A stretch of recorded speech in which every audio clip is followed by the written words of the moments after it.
सरस्वती ज्ञान दो। माँ सरस्वती ज्ञान दो। माँ सरस्वती ज्ञान दो।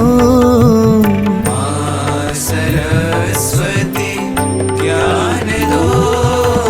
विद्या बुद्धि दान दो।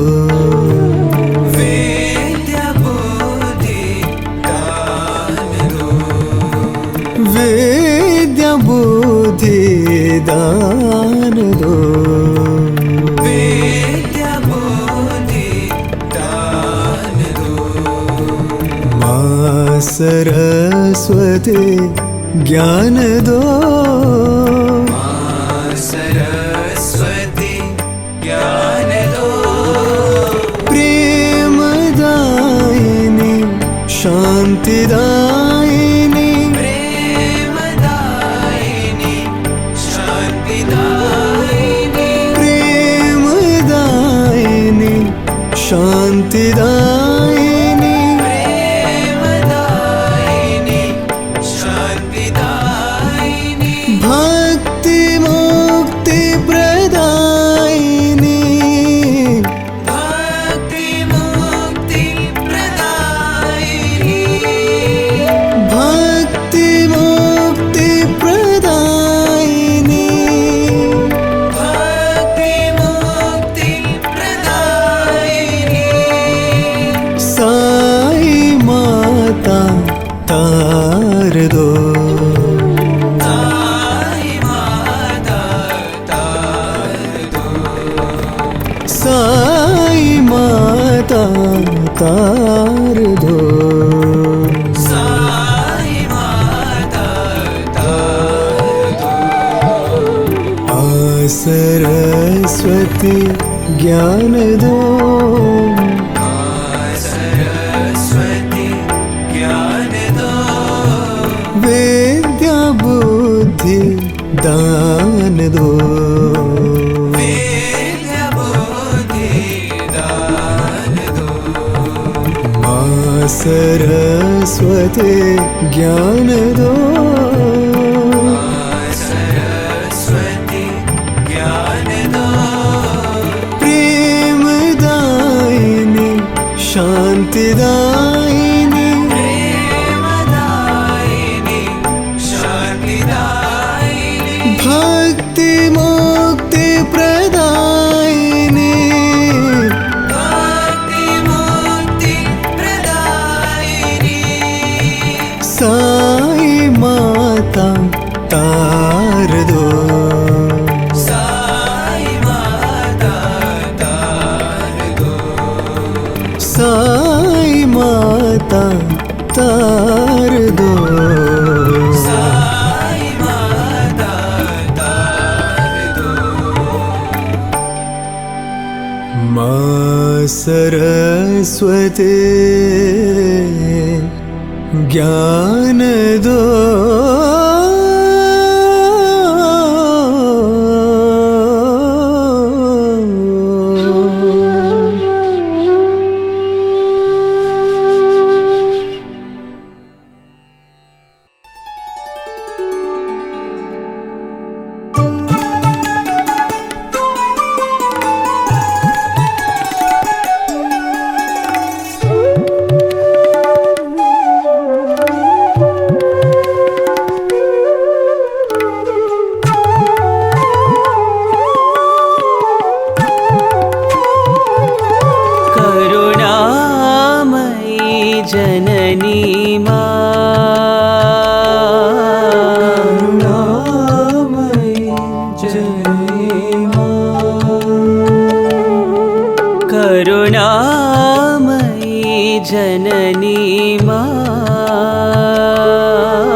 करुणामयि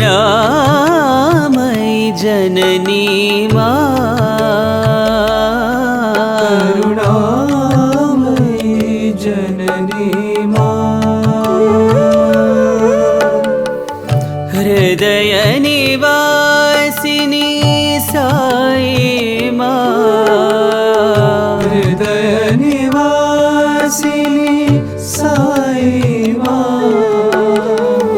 हृदय निवासिनी साई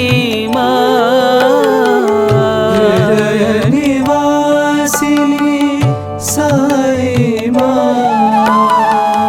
अभय प्रदायिनी साई प्रदायिनी साई अभय प्रदायिनी साई प्रदायिनी साई गान विनोदिनी साई साई गान विनोदिनी साई साई हे गान विनोदिनी साई साई गान विनोदिनी साई साई करुणामयी जननी करुणामयी जननी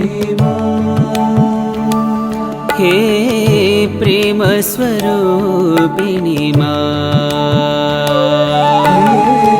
प्रेम स्वरूपिणी करुणामयी जननी करुणामयी जननी हृदय निवासिनी साई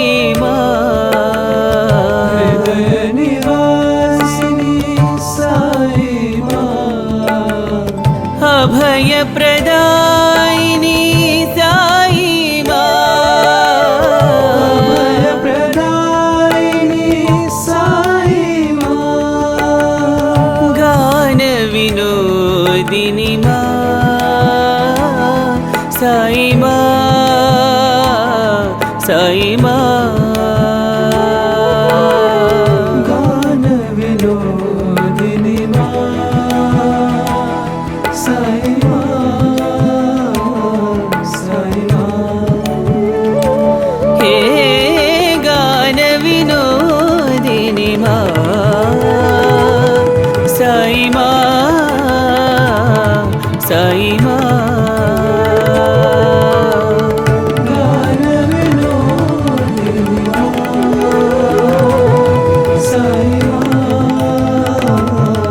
साई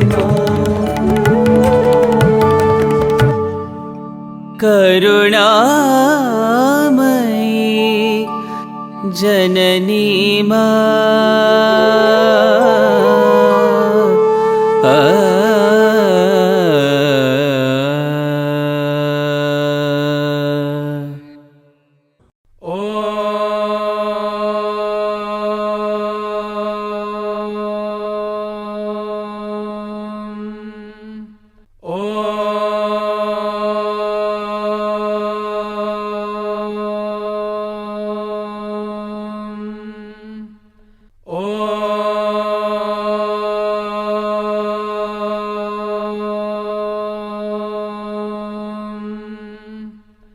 सहनाववतु सहनौ भुनक्तु सह वीर्यं करवावहै तेजस्विनावधीतमस्तु मा विद्विषावहै।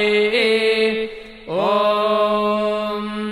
शान्तिः शान्तिः शान्तिः। शरणागता दीनार्ता परित्राणा परायणे सर्वशार्ति हरे देवी नारायणी नमोस्तुते। ओम श्री साईराम।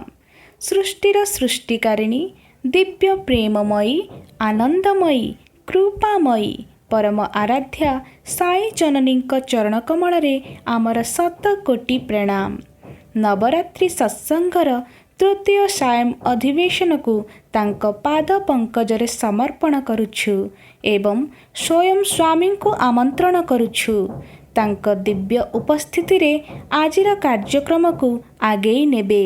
एही कार्यक्रम रे समवेत होई अमृत सुधा को पान करिबा पई उपस्थित ज्येष्ठ कनिष्ठ तथा वरिष्ठ गुरुजन मानंकु मोर हृदयर गभीरतम प्रदेशरु सप्रेम साईराम एवं सुस्वागत।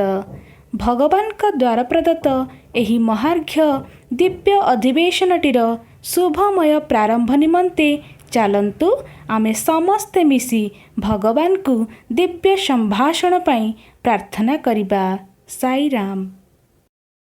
ప్రేమ స్వరూపులారా, కనుక ప్రతి వారి యందు కూడాను దైవం సర్వత్రా ఉండినప్పటికీ ఎక్కడ ఏ ఏ కారణమును పురస్కరించుకొని సమయ సందర్భాన్ని చూసుకొని భగవంతుడు దర్శనమిస్తూ ఉంటాడు. సమయ సందర్భాన్ని పురస్కరించుకొనక అడిగినారు కదా అని చీపుగా వచ్చి భగవంతుడు అందించడు. అక్కడ అవసరమా కాదా?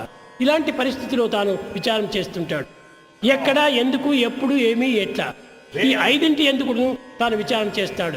ఎక్కడ, ఎప్పుడు, ఎందుకు, ఎట్లా కనుక ఈ యొక్క దానికి సరైన జవాబు వచ్చినప్పుడే భగవంతుడు అక్కడ సమాధానం ఇస్తుంటాడు.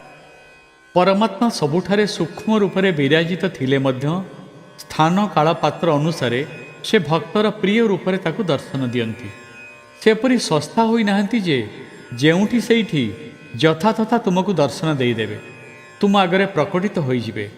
काहाकु दर्शन देवा आगुरु से विचार करंती ताकु साकार दर्शन देवा आवश्यक कि सेथिपई उपयुक्त समय आसिलानी कि केउठी ओ किपरि से दर्शन पाइब, ये सबु प्रश्नर समाधान परे जाई से निजको प्रकट करंती। కనుక దైవత్వాన్ని గుర్తించడానికి ఈ యొక్క శక్తులు అన్ని కూడాను మన యందే ఉంటున్నాయి.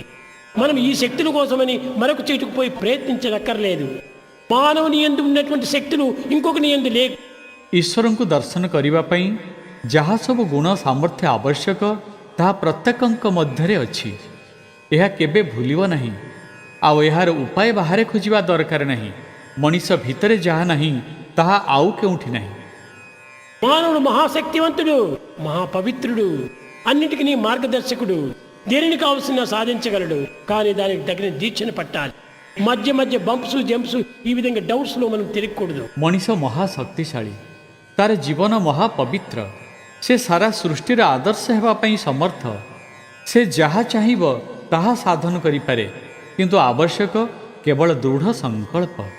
साधना और सिद्धि मध्य जहाँ सब विघ्न आसीब से बाटबणा होइजिबा उचित नुहे। చూడండి, అమెరికా వాడు ఎన్ని విధమైనటువంటి ఒక ప్రయత్నంలో చేశాడు. మూనుకు పోయి చేరాలని చెప్పని లక్షల మైళ్ళు ఉన్నటువంటి అంతరిక్షయాన్ని కూడాను తాను దర్శించగలిగాడు. కానీ తన హృదయంలో దగ్గర ఉన్నటువంటి హృదయం లోపల ఒక కాలించైనా లోపల పోలేకపోయాడు. ఈ భౌతికమైన లౌకికమైన ప్రాకృతమైనటువంటి ఒక వస్తువుల కోసమే మనం అనేక పాటలు పడుతున్నాము. बहु परिश्रम परे मनीष चंद्र रे पाद देला। शून्य मार्गरे हजार हजार माइल अतिक्रम करी चंद्रपृष्ठ रे पहुँची पारिले मध्य मनीष केते इंच यात्रा करी निज हृदय भितर पहुँची पारु नाही। लौकिक भौतिक भोगवस्तु आहरण करिवारे तार सारा जीवन कटि जाउछि। అదే నరేంద్రుడు కూడాను రామకృష్ణుని ప్రశ్నించాడు. అయ్యా, మీరు భగవంతుని చూచినానంటున్నావే, నాకెందుకు కనిపించకూడదు? రామకృష్ణుడు కూడా చక్క సూట్ అయినటువంటి ప్రశ్న వేశాడు. అయ్యా, నీవు బంధుమిత్రుల కోసమని, భార్యాబిడ్డల కోసమని చెప్పని, ఆస్తిపాస్తుల కోసమని చెప్పని అనేక రకాలుగా ఏడుస్తున్నావు. తల్లిదండ్రుల కోసం కూడా ఏడుస్తున్నావు. కానీ భగవంతుని కోసం ఎంతవరకు ఏడ్చినావు? ఏనాడైనా ఏడ్చినావా? ఏడ్చలేదు. భగవంతుడు ఎట్ట కనిపిస్తాడు కనుకని నీవు భగవంతుడి కోసం నువ్వు ఏడ్చు, భగవంతుడు కావాలని చెప్పిన ప్రయత్నం చేయి, ఆ పట్టుదలను పట్టు. అంతేగాని ఊరికే అప్స్ అండ్ డౌన్స్ పోతూ ఉంటుంటే భగవంతుడు నీకు ఏమాత్రం దర్శనం ఇవ్వడు.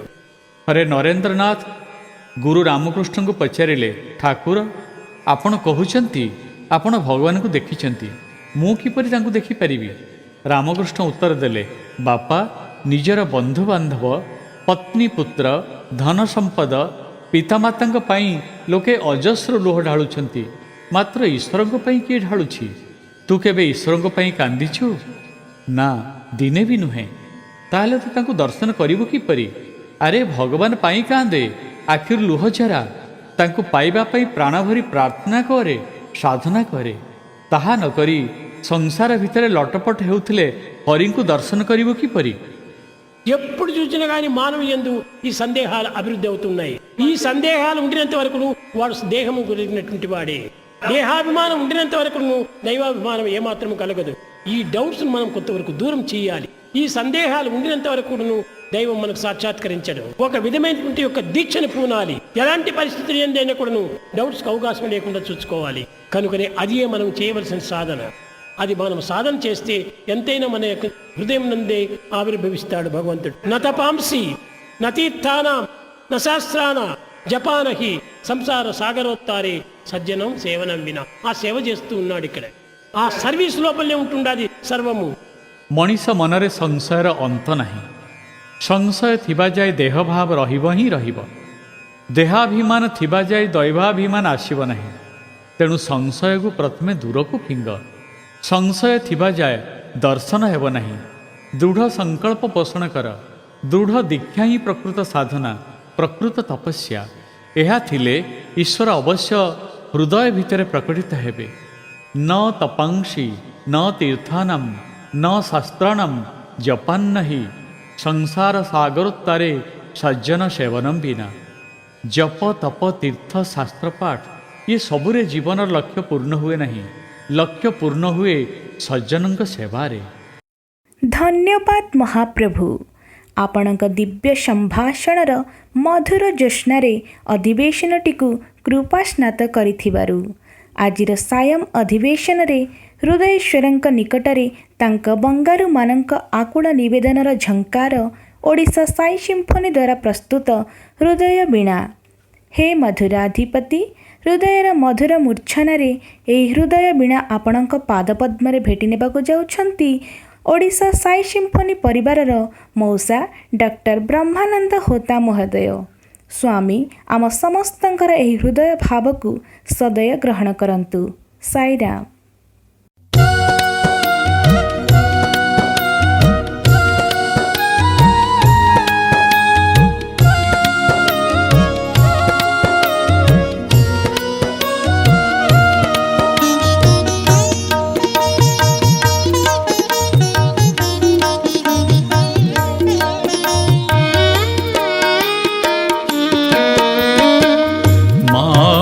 करुणामयी साई जननी, मागो करुणामयी साई जननी। निखिल जगतर परिपालिनी, निखिल जगतर परिपालिनी।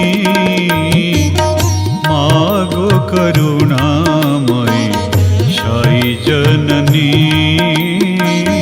मागो करुणामयी साई जननी।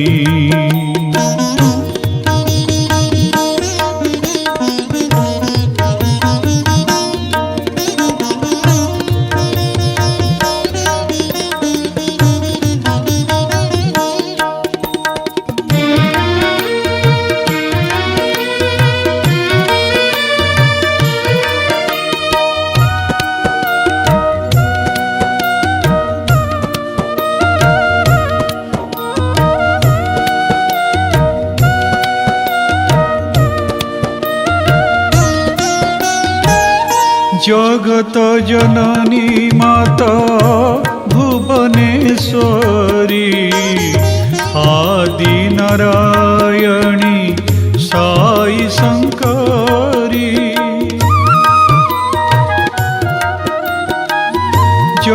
जननी माता भुवनेश्वरी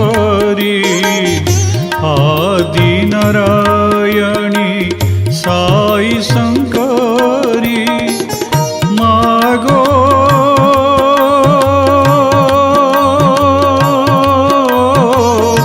मागो जननी साई भवानी मागो करुणामयी साई जननी मागो करुणामयी साई जननी।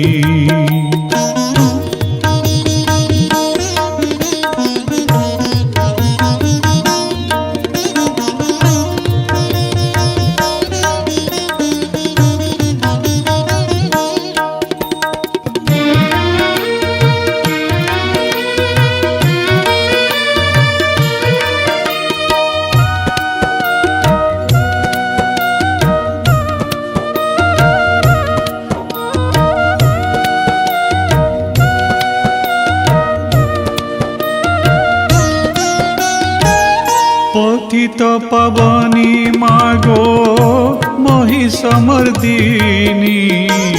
भगवती भारती शांति प्रदायिनी पतित पावनी मागो महिषमर्दिनी भगवती भारती शांति प्रदायिनी जननी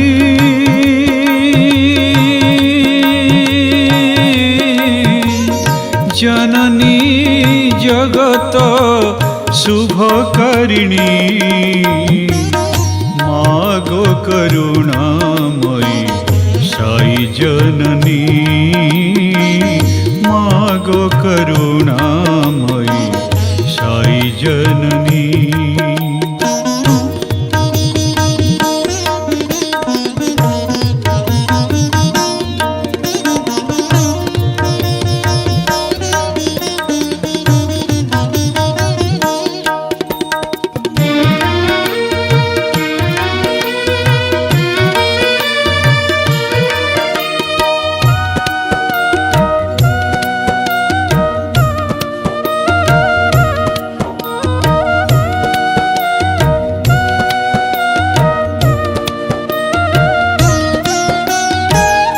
तो श्री चरण सेवा मो पूज फूल कि देवी साई जननी ममतार मूल तो श्री चरण सेवा मो पूज फूल कि देवी साई जननी ममतार मूल मागो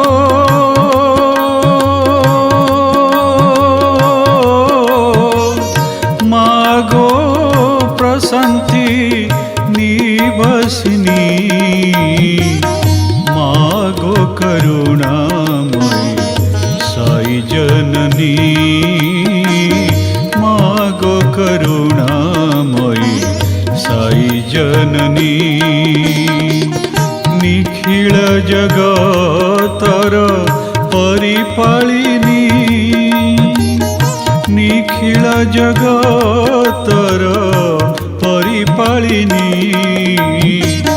मागो करुणामयी साई जननी मागो करुणामयी साई जननी मागो करुणामयी साई जननी। ଏହି ହୃଦୟ ସ୍ପର୍ଶୀ ମୂର୍ଚ୍ଛନା ପାଇଁ ମଉସାଙ୍କୁ ଆମର ହୃଦୟ ଭରା କୃତଜ୍ଞତା ଏବଂ ମଉସାଙ୍କ ଆଧ୍ୟାତ୍ମିକ ଜୀବନର ଉତ୍ତରତର ଉନ୍ନତି ପାଇଁ ସାଇ ମାତାଙ୍କ ନିକଟରେ ଆମର ଗୁହାରି। ଶ୍ରୀମଦ୍ ଭଗବତ ଗୀତା କହେ ଯେ ମହିଳାମାନେ ପୁରୁଷଙ୍କ ଠାରୁ 7ଟି ଅଧିକ ଗୁଣରେ ଗୁଣୀ, ଯାହା ପଦ୍ମଭୂଷଣ ପଦ୍ମବିଭୂଷଣ ଆଦି ଉପାଧିଠାରୁ ଉନ୍ନତତର।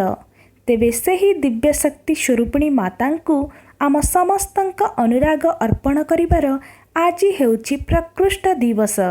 ଏଣୁ ଶକ୍ତି ସ୍ୱରୂପିଣୀ ଦିବସର ଏହି ପାବନ ଅବସରରେ ଜଗତର ଅଗଣିତ ମାତାମାନଙ୍କୁ ଦୁର୍ଗା ଲକ୍ଷ୍ମୀ ସରସ୍ୱତୀ ସ୍ୱରୂପିଣୀ ଦିବ୍ୟ ଶକ୍ତିରୁ ଉଦ୍ବୁଦ୍ଧ ସେହି ପ୍ରତ୍ୟେକ ନାରୀଙ୍କୁ ଆମର ଶତକୋଟି ପ୍ରଣାମ। ତୃତୀୟ ଦିବସର ଆଲୋଚନାର ବିଷୟବସ୍ତୁ ନାରୀ ନାରାୟଣୀ। ଆଜିର ଏହି ବିଷୟବସ୍ତୁକୁ ଉପସ୍ଥାପନ କରିବା ପାଇଁ ସାଇ ଜନନୀ ଯାହାଙ୍କୁ ଚୟନ କରିଛନ୍ତି ସେ ଆମ ସାଇ ପରିବାରର, ଯାହାଙ୍କ ପିତା ହୃଦୟେଶ୍ୱରଙ୍କ ଜନ୍ମସ୍ଥାନରେ ଥିବା ଗୋକୁଲମର ଦେଖାଶୁଣା କରୁଥିଲେ। ବର୍ତ୍ତମାନ ସେ ଶୈଳବାଳା ଓମେନ୍ସ କଲେଜରେ ଓଡ଼ିଆ ବିଭାଗର HOD। ସେ ଆଉ କେହି ନୁହନ୍ତି, ସେ ହେଉଛନ୍ତି ଭଉଣୀ ଡକ୍ଟର ସଞ୍ଜିତା ମିଶ୍ର। ଭଉଣୀଙ୍କୁ ଅନୁରୋଧ କରିବୁ ଆଜିର ଉପସ୍ଥାପନା ଭଗବାନଙ୍କୁ ଅର୍ପଣ କରିବେ। ସାଇରାମ। ହୃଦୟେଶ୍ୱର ସାଇ ପୂଜ୍ୟ ଗୁରୁଜନ ବୃନ୍ଦ, ନବରାତ୍ର କାର୍ଯ୍ୟକ୍ରମରେ ଅଂଶଗ୍ରହଣ କରିଥିବା ପ୍ରତ୍ୟେକ ଶ୍ରୋତାଙ୍କ ନିକଟରେ ମୋର ସପ୍ରେମ ସାଇରାମ। ପୃଥିବୀ ଘୋର ଦୁଃସମୟରେ ଥିବା ସମୟରେ ପ୍ରାର୍ଥନା ରୂପୀ ପ୍ରଲେପନ ଏକାନ୍ତ ଆବଶ୍ୟକ। ସତ୍ୟସାଇ ସଂଗଠନର ଭାଇ ଭଉଣୀମାନେ ଏହାର ଗୁରୁତ୍ୱ ଅନୁଭବ କରି ନିରବଚ୍ଛିନ୍ନ ପ୍ରାର୍ଥନା, ସାଧନା ଓ ଆରାଧନାରେ ନିମଜ୍ଜିତ ଅଛନ୍ତି। ଏପରି ପବିତ୍ର ଉତ୍ସବରେ ଅଂଶବିଶେଷ ହେବାର ସୁଯୋଗ ଦେଇ ମୋର ଗୁରୁଜନ ତଥା ସତୀର୍ଥମାନେ ମୋତେ ଅନୁଗୃହୀତ କରିଛନ୍ତି। ଆପଣମାନଙ୍କ ନିକଟରେ ମୋର ଗଭୀର କୃତଜ୍ଞତା ପ୍ରକାଶ କରୁଛି। ଆଜିର ବିଷୟବସ୍ତୁ ମଧ୍ୟକୁ ଯିବା ପୂର୍ବରୁ ଗୋଟିଏ ଛୋଟ କଥା ଆପଣମାନଙ୍କ ପାଖରେ ଅଭିବ୍ୟକ୍ତ କରିବା ପାଇଁ ଚାହୁଁଛି। ଅଳ୍ପ ଦିନ ତଳେ ହେଲେନ୍ କେଲରଙ୍କର ଗୋଟିଏ ଅନବଦ୍ୟ ପ୍ରବନ୍ଧର ଅନୁବାଦ ପଢ଼ିବାର ସୁଯୋଗ ପାଇଲି। ସେ ପ୍ରବନ୍ଧର ଶୀର୍ଷକ ଥିଲା ଦେଖିପାରିବା ପାଇଁ ମାତ୍ର 3ଟି ଦିନ। ଦେଖିପାରିବା ପାଇଁ ମାତ୍ର 3ଟି ଦିନ। ଆପଣମାନେ ଜାଣନ୍ତି ହେଲେନ୍ କେଲର ଅନ୍ଧ, ମୂକ ଏବଂ ବଧିର ଥାଇ ମଧ୍ୟ ଅସାଧାରଣ ପ୍ରତିଭାମୟୀ ଥିଲେ। ଏହି ପ୍ରବନ୍ଧରେ ସେ କହୁଛନ୍ତି, ଯଦି ମାତ୍ର 3ଟି ଦିନ ପାଇଁ ମୁଁ ଦୃଷ୍ଟିଶକ୍ତି ଫେରି ପାଆନ୍ତି, ତେବେ ସେ ଦୃଷ୍ଟିଶକ୍ତିର ମୁଁ କିଭଳି ବିନିଯୋଗ କରିଥାନ୍ତି। ଏବଂ ତାଙ୍କର ଉକ୍ତି ଥିଲା, ପ୍ରଥମ ଦିନ ଯେଉଁ ପ୍ରଥମ କଥା ସେ ଦେଖିବାକୁ ଚାହୁଁଥିଲେ, ସେ କହୁଛନ୍ତି, ମୋର ବନ୍ଧୁ, ମୋର ପ୍ରିୟଜନ, ମୋର ଶୁଭେଚ୍ଛୁମାନଙ୍କୁ ମୁଁ ପ୍ରଥମେ ଦେଖିଥାନ୍ତି। ତାଙ୍କ ମୁହଁଟିକେ ମୁଁ ଭଲ ଭାବରେ ଦେଖିଥାନ୍ତି, ମୋ ମାନସ ପଟରେ ତାକୁ ଆଙ୍କି ରଖିଥାନ୍ତି। ତାହେଲେ ମୁଁ ପୁଣି ଯେତେବେଳେ ମୋର ଦୃଷ୍ଟିଶକ୍ତି ଚାଲିଯାଇଥାନ୍ତା, ମୁଁ ସେଇ ପ୍ରିୟ ମୁହଁଗୁଡ଼ିକୁ ପୁଣି ସ୍ମରଣକୁ ଆଣିପାରନ୍ତି। ହେଲେନ୍ କେଲରଙ୍କର ଏହି ପବିତ୍ର ଉକ୍ତି ଆପଣମାନଙ୍କ ପାଖରେ ରଖିବାକୁ ଚାହୁଁଛି। ମୋର ସଂଗଠନ, ମୋର ପୂଜ୍ୟ ମଉସା ମାଉସୀ, ମୋର ଗୁରୁଜନ, ମୋର ଶୁଭେଚ୍ଛୁ ଭାଇ ଭଉଣୀ, ସତୀର୍ଥ ସମସ୍ତଙ୍କ ନିକଟରେ, ମୋର ଶୁଭେଚ୍ଛୁ, ମୋର ଶୁଭାକାଂକ୍ଷୀମାନଙ୍କ ନିକଟରେ ଗଭୀର କୃତଜ୍ଞତା ପ୍ରକାଶ କରୁଛି। ଭଗବାନଙ୍କର ପାଦପଦ୍ମରେ ଏହି ବିନତି, ଏହି ପ୍ରାର୍ଥନା ନିବେଦନ କରୁଛି, ସେ ମୋତେ ଶକ୍ତି ଦିଅନ୍ତୁ, ଶବ୍ଦ ଦିଅନ୍ତୁ, ସାହସ ଦିଅନ୍ତୁ। ଏହି କାର୍ଯ୍ୟଟି, ଏ ଦାୟିତ୍ୱଟି ମୋତେ ଦିଆଯାଇଛି, ତାହା ମୋତେ ମାଧ୍ୟମ କରି ସୁଚାରୁ ରୂପେ ସମ୍ପାଦିତ ହେଉ। ସେ ଚାହୁଁଥିବା କଥା ଆପଣମାନଙ୍କ ପାଖରେ ପହଞ୍ଚିପାରୁ, ଆପଣଙ୍କ ହୃଦୟକୁ ସ୍ପର୍ଶ କରୁ, ଆପଣଙ୍କ ମଧ୍ୟରେ ସେହି ତତ୍ତ୍ୱ, ସେହି ଚେତନା ଜାଗ୍ରତ କରିବାରେ ସହାୟକ ହେଉ। ଆଜିର ବିଷୟବସ୍ତୁ ଆପଣମାନେ ସମସ୍ତେ ଜାଣନ୍ତି ବିଷୟବସ୍ତୁର ଶୀର୍ଷକ ନାରୀ ନାରାୟଣୀ। ନାରୀ ନାରାୟଣୀ, ନାରୀ ଓ ନାରାୟଣୀ ଏପରି କୁହାଯାଇ ନାହିଁ। ନାରୀ ନାରାୟଣୀ ପରି ଏହା ମଧ୍ୟ କୁହାଯାଇ ନାହିଁ। ଯିଏ ନାରୀ ସିଏ ନାରାୟଣୀ। ଏହି ଉକ୍ତିଟିର, ଏହି ଶୀର୍ଷକଟିର ଅନ୍ତର୍ନିହିତ ଅର୍ଥ ହେଉଛି ଯିଏ ନାରୀ ସିଏ ନାରାୟଣୀ। ତେବେ ନାରୀ କିଏ? ଆପଣମାନେ ସମସ୍ତେ ଜାଣନ୍ତି, ନାହିଁ ଅରି ଯାହାର ନାରୀ, ଯାହାର କେହି ଶତ୍ରୁ ନାହାନ୍ତି ସିଏ ହେଉଛି ନାରୀ। ଆମେ ବିଚାର କରିବା, ନାରୀ ଯଦି ଆମେ ନିଜକୁ ନେଇ ବିଚାର କରିବା, ନାରୀକୁ ଯଦି ଗୋଟିଏ ଲିଙ୍ଗ ଭାବରେ ରଖି ଆମେ ବିଚାର କରିବା, ନାରୀର କେହି ଶତ୍ରୁ ନାହାନ୍ତି, ଏହି ବିଚାର ଆମକୁ ନିଶ୍ଚୟ ନିରାଶ କରିବ। ସମାଜରେ ଘଟୁଥିବା ଦୁଃଖଦ ଘଟଣା ଗୁଡ଼ିକର ଚିତ୍ର, ତାର ପୁନରାବୃତ୍ତି ଏ ପବିତ୍ର ଉତ୍ସବରେ କରିବା ଏକାନ୍ତ ଅନୁଚିତ। ତାହା ମୁଁ କରିବାକୁ ଚାହିଁବି ନାହିଁ। ତେବେ ଯଦି ବାହ୍ୟ ଦୃଷ୍ଟିରୁ ଆମେ ଦେଖିବା, ନାରୀର ଅନେକ ଶତ୍ରୁ ଆମକୁ ଦେଖାଯିବେ ଏବଂ ସ୍ଥୂଳ ଦୃଷ୍ଟିରୁ ଆମେ ବିଚାର କରିବା ଯେ ନାରୀର ଏପରି ସବୁ ଶତ୍ରୁମାନେ ବାହାରେ ଅଛନ୍ତି, ପରିବାର ଭିତରେ ଅଛନ୍ତି, ସମାଜ ଭିତରେ ଅଛନ୍ତି। ତେଣୁ ତାଙ୍କୁ ଦମନ କରିବା ପାଇଁ ମହିଷାମର୍ଦିନୀ ରୂପ ଧାରଣ କରିବା ନାରୀର ଆବଶ୍ୟକ। ତେଣୁ ଏପରି ଗୋଟିଏ ଉକ୍ତି କୁହାଯାଇଛି ନାରୀ ନାରାୟଣୀ।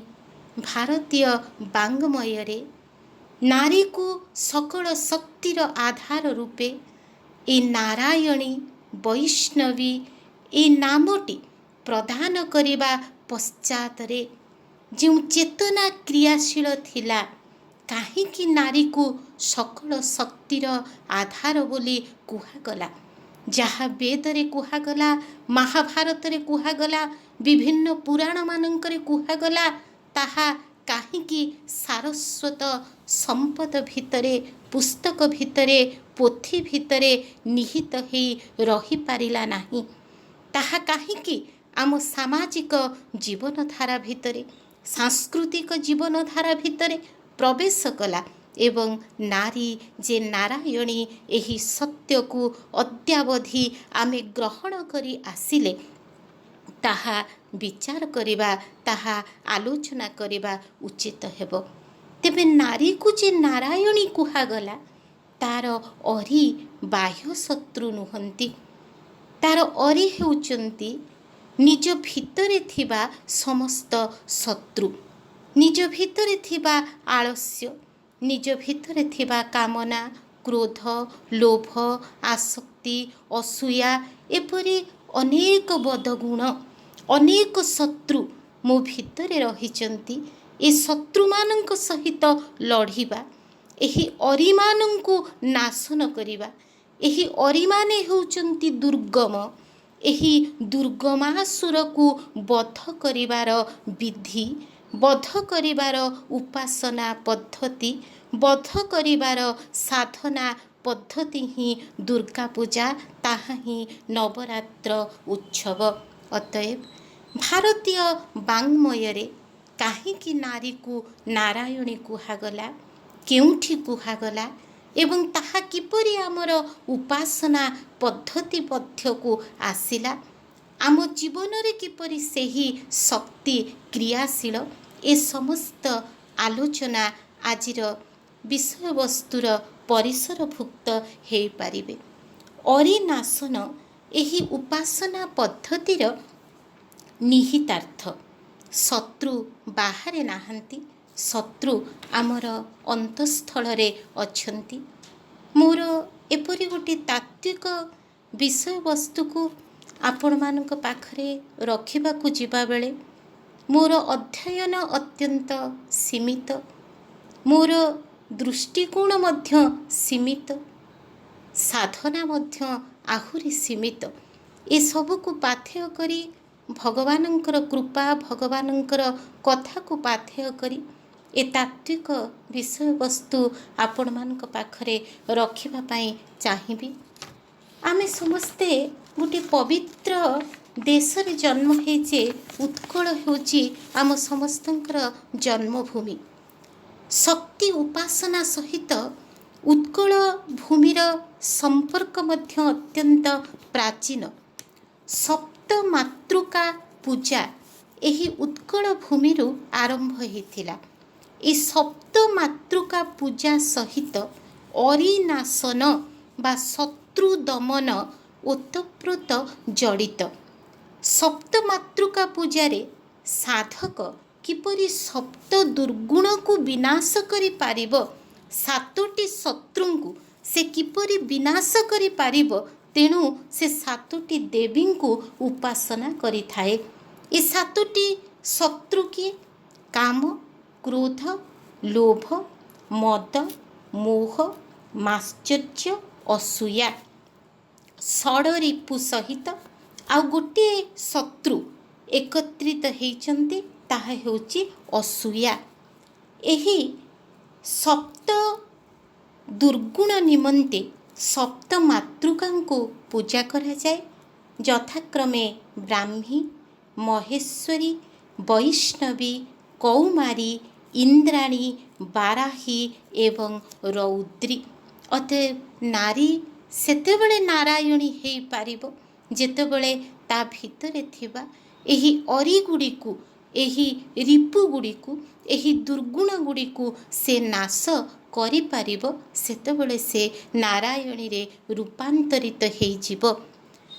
ଏହି ପରିପ୍ରେକ୍ଷୀରେ ନାରୀ ନାରାୟଣୀ ବିଷୟବସ୍ତୁକୁ ଆଲୋଚନାର ସୁବିଧା ପାଇଁ ଆମେ ତିନି ଭାଗରେ ବିଭକ୍ତ କରିବା। ଭାରତୀୟ ବାଙ୍ଗ୍ମୟ, ଭାରତୀୟ ସାହିତ୍ୟ ପରମ୍ପରାରେ ଶକ୍ତି ବା ନାରାୟଣୀ। ଦ୍ୱିତୀୟ ପର୍ଯ୍ୟାୟରେ ଭାରତୀୟ ସାମାଜିକ ଜୀବନରେ ଶକ୍ତି ପୂଜା ଏବଂ ତୃତୀୟ ପର୍ଯ୍ୟାୟରେ ଆମ ଜୀବନରେ ନାରାୟଣୀଙ୍କର ସ୍ଥିତି ବା ଶକ୍ତିଙ୍କର ସ୍ଥିତି। ପ୍ରଥମ ପର୍ଯ୍ୟାୟକୁ ଆସିବା ଭାରତୀୟ ବାଙ୍ଗ୍ମୟ, ଭାରତୀୟ ସାହିତ୍ୟ ପରମ୍ପରାରେ ଶକ୍ତି ବା ନାରାୟଣୀ। ପୃଥିବୀର ସର୍ବପ୍ରାଚୀନ ଗ୍ରନ୍ଥ ଋଗ୍ବେଦର ଦେବୀ ସୂକ୍ତ ଏବଂ ରାତ୍ରି ସୂକ୍ତ। ଏହି ଦେବୀ ସୂକ୍ତ ଏବଂ ରାତ୍ରି ସୂକ୍ତରେ ଶକ୍ତିଙ୍କର ତତ୍ତ୍ୱ, ଶକ୍ତିଙ୍କର ତାତ୍ତ୍ୱିକ ରୂପ, ଶକ୍ତିଙ୍କର ମହିମା ବର୍ଣ୍ଣିତ। ଦେବୀ ସୂକ୍ତରେ ଯେଉଁ 8ଟି ସୂକ୍ତ ରହିଛି ଋଗ୍ବେଦରେ, ତାର ପ୍ରଥମ ନାମ ଥିଲା ବାଗାମ୍ଭୃଣୀ ସୂକ୍ତ। ବାଗାମ୍ଭୃଣୀ ସୂକ୍ତ ରହିବାର କାରଣ ଟିକିଏ ରଖିବାକୁ ଚାହିଁବି, କାରଣ ଜଣେ ନାରୀ ଏ 8ଟି ମନ୍ତ୍ର ଦର୍ଶନ କରିଥିଲେ। ମହର୍ଷି ଅମ୍ଭୃଣଙ୍କ କନ୍ୟା ବାକ୍ଙ୍କ ମୁଖରୁ, ତାଙ୍କର ନାମ ଥିଲା ବାକ୍। ମହର୍ଷି ଅମ୍ଭୃଣଙ୍କର ସେ କନ୍ୟା ବାକ୍ଙ୍କ ମୁଖରୁ ଏହି 8ଟି ସୂକ୍ତ ନିଃସୃତ ହେଇଥିଲା। ତେଣୁ ତାର ନାମକରଣ କରାଯାଇଥିଲା ବାଗାମ୍ଭୃଣୀ ସୂକ୍ତ। କିନ୍ତୁ ପରବର୍ତ୍ତୀ ସମୟରେ ତାହା ଦେବୀ ସୂକ୍ତ ନାମରେ ଅଧିକ ଲୋକପ୍ରିୟ ହେଇଥିଲା। ବେଦୋଦ୍ଧାରଣ ଉଦ୍ଦେଶ୍ୟରେ ଭଗବାନ ଅବତରଣ କରିଥିଲେ ଏବଂ ସେ ବେଦୋଦ୍ଧାରଣ କର୍ମ ମଧ୍ୟ ସେ ସମ୍ପାଦନ କରି ତାଙ୍କର ଆବତାରିକ କାର୍ଯ୍ୟ ଲୀଳା ସମାପନ କରି ଆମ ପାଖରୁ ଶରୀରରୁ ବିଦାୟ ନେଇଛନ୍ତି। ତେଣୁ ଦେବୀ ସୂକ୍ତ ଆପଣମାନଙ୍କ ପାଖରେ ଗୋଟିଏ ନୂଆ ଜିନିଷ ନୁହେଁ। ଦେବୀ ସୂକ୍ତ ମଧ୍ୟ ଆମ ସଂଗଠନର ଭାଇ ଭଉଣୀମାନେ ଉଚ୍ଚାରଣ କରନ୍ତି। ସେ ବୈଦିକ ମନ୍ତ୍ର ଉଚ୍ଚାରଣ କରିବାର ସାମର୍ଥ୍ୟ ମୋର ନାହିଁ। ତେଣୁ ଏ ଦେବୀ ସୂକ୍ତରେ ଯାହା କୁହାଯାଇଥିଲା, ସେହି 8 ଗୋଟି ସୂକ୍ତରେ ସେଥିରେ କିପରି ଶକ୍ତି ତତ୍ତ୍ୱ ଥିଲା, ତାହା ଅବଲୋକନ କରିବା ନିମନ୍ତେ ଆପଣମାନଙ୍କ ନିକଟରେ ତାହାର ଓଡ଼ିଆ ଗଦ୍ୟ ରୂପ ରଖିବା ପାଇଁ ଚାହିଁବି। ମୁଁ ରୁଦ୍ରଗଣ ଅଷ୍ଟବସୁ ଆଦିତ୍ୟଗଣ ଓ ବିଶ୍ୱଦେବୀଙ୍କ ସହିତ ବିଚରଣ କରେ। ମୁଁ ହିଁ ମିତ୍ର, ବରୁଣ, ଇନ୍ଦ୍ର, ଅଗ୍ନି ଓ ଅଶ୍ୱିନୀ କୁମାର ଦ୍ୱୟଙ୍କୁ ଧାରଣ କରେ। ମୁଁ ସୋମଦେବ, ଦୋଷ୍ଟା, ପୂଷା ଓ ଭଗଙ୍କୁ ଧାରଣ କରେ ତଥା ସୋମରସ ଓ ଯଜ୍ଞ ସାମଗ୍ରୀ ଦ୍ୱାରା ଦେବଗଣଙ୍କୁ ତୃପ୍ତି ପ୍ରଦାନକାରୀ ଯଜମାନଙ୍କୁ ସୁରକ୍ଷା ଓ ଧନ ପ୍ରଦାନ କରିଥାଏ। ମୁଁ ରାଷ୍ଟ୍ରର ଅଧୀଶ୍ୱରୀ, ଜ୍ଞାନ ସମ୍ପନ୍ନ ଓ ଯଜ୍ଞୋପଯାଗୀ ବସ୍ତୁମାନଙ୍କ ମଧ୍ୟରେ ମୁଁ ଶ୍ରେଷ୍ଠ। ମୋତେ ଦେବଗଣ ନାନା ଭାବରେ ସ୍ତୁତି କରିଥାନ୍ତି। ମୋର ଆଶ୍ରୟ ସ୍ଥାନ ଅତି ବିସ୍ତୃତ ଏବଂ ମୁଁ ସକଳ ପ୍ରାଣୀଙ୍କ ମଧ୍ୟରେ ବିଦ୍ୟମାନ। ମୋହରି କୃପାରେ ସଭିଏଁ ଦେଖନ୍ତି, ପ୍ରାଣ ଧାରଣ କରନ୍ତି ଓ ଅନ୍ନ ଭୋଜନ କରନ୍ତି। ମୁଁ ଦେବତା, ବ୍ରାହ୍ମଣ ଓ ମାନବଙ୍କୁ ବ୍ରହ୍ମଜ୍ଞାନ ଦାନ କରେ। ଅଖିଳ ବିଶ୍ୱ ନିମିତ୍ତ ମୁଁ ସଂଗ୍ରାମ କରେ। ଏହି ଦୃଶ୍ୟମାନ ବିଶ୍ୱ ବ୍ରହ୍ମାଣ୍ଡ ମୋ ଠାରୁ ସୃଷ୍ଟ। ମୁଁ ସମଗ୍ର ବିଶ୍ୱରେ ପରିବ୍ୟାପ୍ତ। ମୋର ମହିମା ଦ୍ୱିଲୋକ ଓ ପୃଥିବୀକୁ ଅତିକ୍ରମ କରିଅଛି। ଦେବୀ ସୂକ୍ତରେ ବାକ୍ ଏହିପରି ଭାବରେ ଶକ୍ତିଙ୍କର ତତ୍ତ୍ୱକୁ, ଶକ୍ତିଙ୍କର ମହିମାକୁ ଶକ୍ତିଙ୍କ ଶବ୍ଦରେ, ଶକ୍ତିଙ୍କ ଅଭିବ୍ୟକ୍ତି ମାଧ୍ୟମରେ ବ୍ୟକ୍ତ କରିଛନ୍ତି। ଅତଃ ପୂର୍ବା ହେ ଅପୂର୍ବା, ଆଗୋ ଆଦ୍ୟା ଅହି ଅଦ୍ୱିତୀୟା, ଆଦ୍ୟରୁ କି ଥିଲ ତୁମେ ଅପ୍ରକଟ ଅର୍ଦ୍ଧନାରୀଶ୍ୱରେ, ଜୀବନ୍ମୁକ୍ତା ଜ୍ୟୋତିର୍ନାରୀ অলৌকিকা অনির্বচনীয়া। অতঃ পূর্বা হে অপূর্বা, ଆଗୋ ଆଦ୍ୟା ଅଇ ଅଦ୍ୱିତୀୟା। ତୁମେ ହେଉଛ ଆଦ୍ୟା, ତୁମେ ହେଉଛ ଅଦ୍ୱିତୀୟା। ଅର୍ଦ୍ଧନାରୀଶ୍ୱର ରୂପରେ ଆଦ୍ୟରୁ ହିଁ ତୁମେ ଅପ୍ରକଟ ଅବସ୍ଥାରେ ଥିଲ, କିନ୍ତୁ ବାଙ୍ଗ୍ମୟରେ, ସାରସ୍ୱତ ସାହିତ୍ୟରେ, ସାରସ୍ୱତ ସମ୍ପଦରେ ଏହା ଉଲ୍ଲେଖ କରାଯାଇଛି ଯେ କିପରି ଭାବରେ ତୁମକୁ, ଲୋକକୁ, କିପରି ଭାବରେ ଜନଜୀବନ ଭିତରକୁ, ସାଧାରଣ ଅବବୋଧ ଭିତରକୁ ତୁମର ଶକ୍ତି ତତ୍ତ୍ୱ, ତୁମର ମହିମା କିପରି ଭାବରେ ପ୍ରବେଶ କରିପାରିଲା। ତେବେ ସର୍ବପ୍ରାଚୀନ ଧର୍ମଗ୍ରନ୍ଥ ବେଦରେ ଦେବୀ ସୂକ୍ତ ଏବଂ ରାତ୍ରି ସୂକ୍ତ ଏହିପରି ଦୁଇଟି ସ୍ଥାନରେ ଶକ୍ତିଙ୍କର ତତ୍ତ୍ୱ, ଶକ୍ତିଙ୍କର ମହିମା ବର୍ଣ୍ଣିତ। ମହାଭାରତ ଗ୍ରନ୍ଥରେ ଦୁଇଟି ସ୍ଥାନରେ ଦେବୀ ଉପାସନା ପ୍ରସଙ୍ଗ ରହିଛି। ବିରାଟ ପର୍ବରେ ଧର୍ମରାଜ ଯୁଧିଷ୍ଠିର ଅଜ୍ଞାତବାସର ସଫଳ ନିର୍ବାହ ନିମନ୍ତେ ଦୁର୍ଗତି ନାଶିନୀ ଦୁର୍ଗାଙ୍କର ସ୍ତୁତି କରିଛନ୍ତି। ପୁନଶ୍ଚ କୁରୁକ୍ଷେତ୍ର ମହାସମର ପୂର୍ବରୁ ଶ୍ରୀକୃଷ୍ଣଙ୍କର ଆଦେଶାନୁସାରେ ଅର୍ଜୁନ ଦେବୀ ଦୁର୍ଗାଙ୍କୁ ପ୍ରାର୍ଥନା କରିଛନ୍ତି। ଶ୍ରୀମଦ୍ ଭାଗବତରେ ମଧ୍ୟ ଗୋପାଙ୍ଗନାମାନେ କାତ୍ୟାୟନୀ ପୂଜା କରିବାର ସୂଚନା ରହିଛି। ବିଭିନ୍ନ ପୁରାଣରେ ସ୍ୱର୍ଗରାଜ୍ୟରୁ ଅସୁରମାନେ ଇନ୍ଦ୍ରଙ୍କୁ ବିତାଡ଼ିତ କରିବା ପରେ ପୁନଶ୍ଚ ସ୍ୱର୍ଗଲାଭ ଉଦ୍ଦେଶ୍ୟରେ ଇନ୍ଦ୍ର ଦେବୀ ଆରାଧନା କରିଥିବା ପ୍ରସଙ୍ଗ ଉଲ୍ଲେଖ କରାଯାଇଛି। ଏହିପରି ବେଦରେ, ମହାଭାରତରେ, ଭାଗବତରେ, ରାମାୟଣରେ ଏବଂ ବିଭିନ୍ନ ପୁରାଣମାନଙ୍କରେ ଶକ୍ତିଙ୍କର ଉପାସନା ସମ୍ପର୍କରେ ସୂଚନା ରହିଥିଲେ ହେଁ ମାର୍କଣ୍ଡେୟ ପୁରାଣ ଅନ୍ତର୍ଗତ ଶ୍ରୀ ଶ୍ରୀ ଚଣ୍ଡୀରେ ଦେବୀଙ୍କ ମହିମାର ବିସ୍ତୃତ ପ୍ରଖ୍ୟାପନ ଦେଖିବାକୁ ମିଳେ। ମାର୍କଣ୍ଡେୟ ପୁରାଣର 81ରୁ 93 ଅଧ୍ୟାୟ ପର୍ଯ୍ୟନ୍ତ, 81ରୁ 93 ଅଧ୍ୟାୟ ପର୍ଯ୍ୟନ୍ତ ଏହି 13 ଗୋଟି ଅଧ୍ୟାୟକୁ ସପ୍ତସତୀ ଚଣ୍ଡୀ କୁହାଯାଏ, ଯାହା 3 ଭାଗରେ ବିଭକ୍ତ। ପ୍ରଥମ ଚରିତ, ମଧ୍ୟମ ଚରିତ ଏବଂ ଉତ୍ତମ ଚରିତ ପ୍ରଥମ ଚରିତରେ ଦେବୀ ମହାକାଳୀ ରୂପରେ, ଦ୍ୱିତୀୟ ଚରିତରେ ଦେବୀ ଦୁର୍ଗା ରୂପରେ ଏବଂ ତୃତୀୟ ଚରିତରେ ଦେବୀ ମହା ସରସ୍ୱତୀ ରୂପରେ ଅର୍ଚ୍ଚିତା।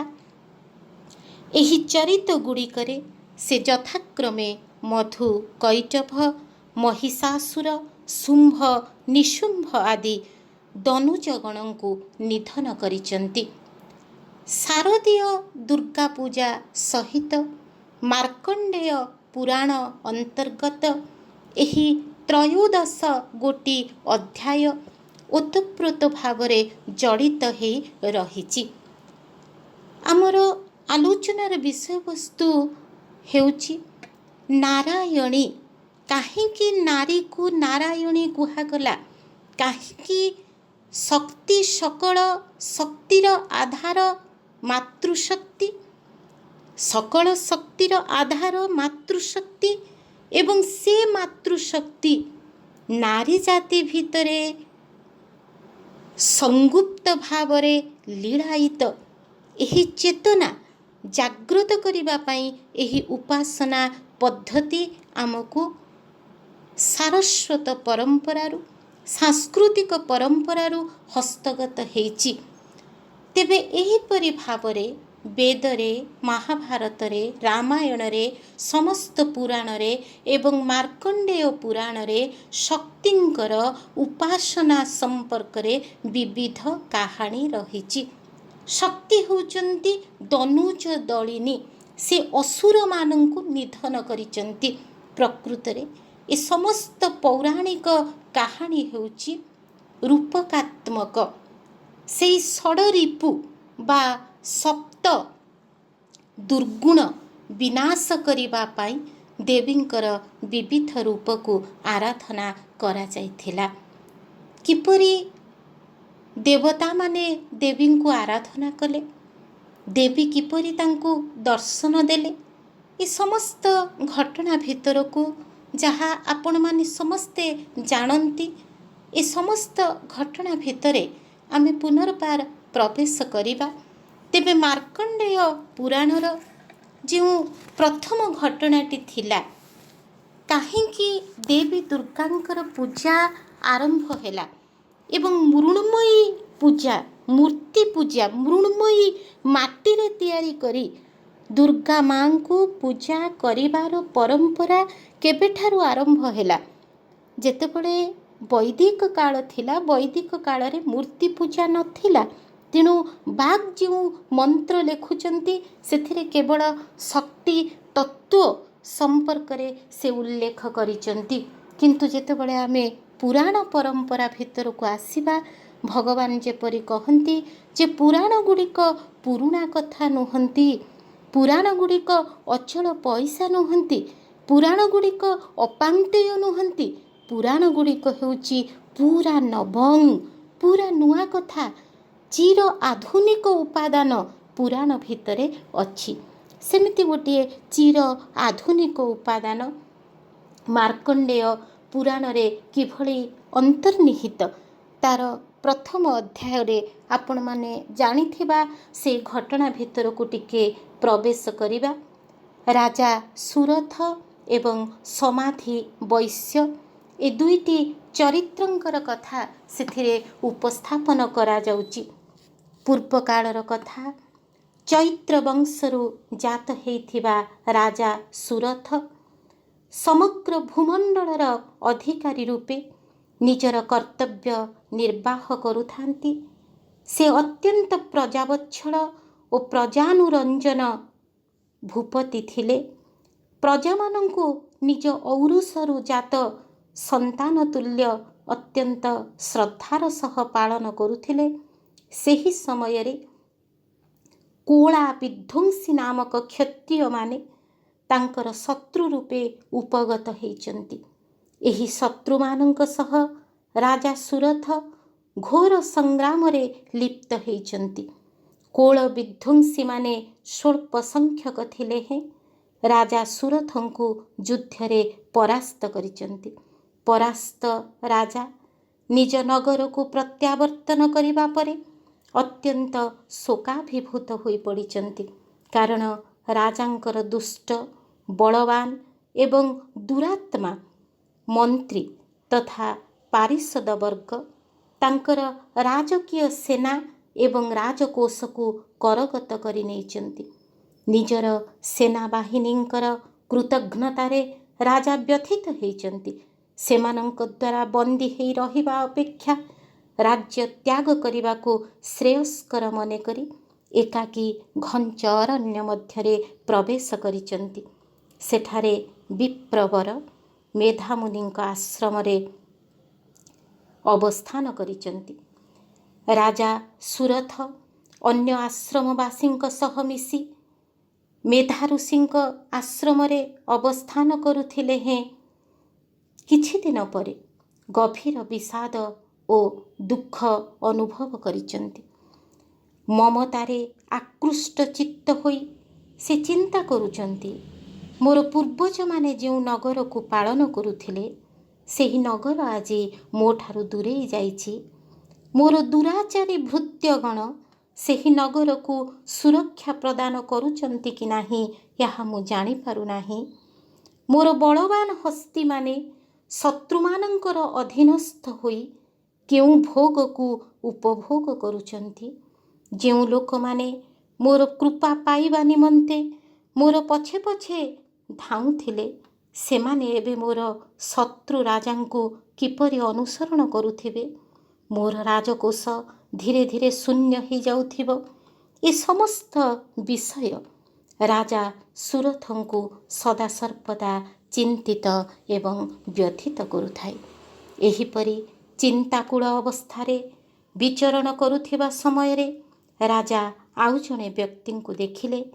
ସେ ବ୍ୟକ୍ତି ଜଣକ ଅତ୍ୟନ୍ତ ଶୋକଗ୍ରସ୍ତ ଏବଂ ଅନ୍ୟମନସ୍କ ଜଣାପଡ଼ୁଥିଲେ। ରାଜା ସୁରଥ ଶ୍ରଦ୍ଧାପୂର୍ବକ ତାଙ୍କ ସହ କଥୋପକଥନ ଆରମ୍ଭ କରି ତାଙ୍କୁ ତାଙ୍କ ବିଷାଦର କାରଣ ପଚାରିବାରୁ ସେ କହିଲେ, ହେ ରାଜନ୍, ମୁଁ ଧନୀ କୂଳରେ ଜନ୍ମ ହୋଇଥିବା ଜଣେ ବୈଶ୍ୟ ଅଟେ। ମୋର ନାମ ସମାଧି। ମୋର ପତ୍ନୀ ଏବଂ ପୁତ୍ରମାନେ ମୋତେ ଧନ ଲୋଭରେ ଘରୁ ବାହାର କରିଦେଇଛନ୍ତି। ମୋର ବିଶ୍ୱସ୍ତ ବନ୍ଧୁମାନେ ମଧ୍ୟ ମୋର ଧନ ନେଇ ପଳାୟନ କରିଛନ୍ତି। ମୁଁ ବର୍ତ୍ତମାନ ଧନହୀନ ତଥା ଗୃହହୀନ ହୋଇ ଏକାକୀ ବିଚରଣ କରୁଛି।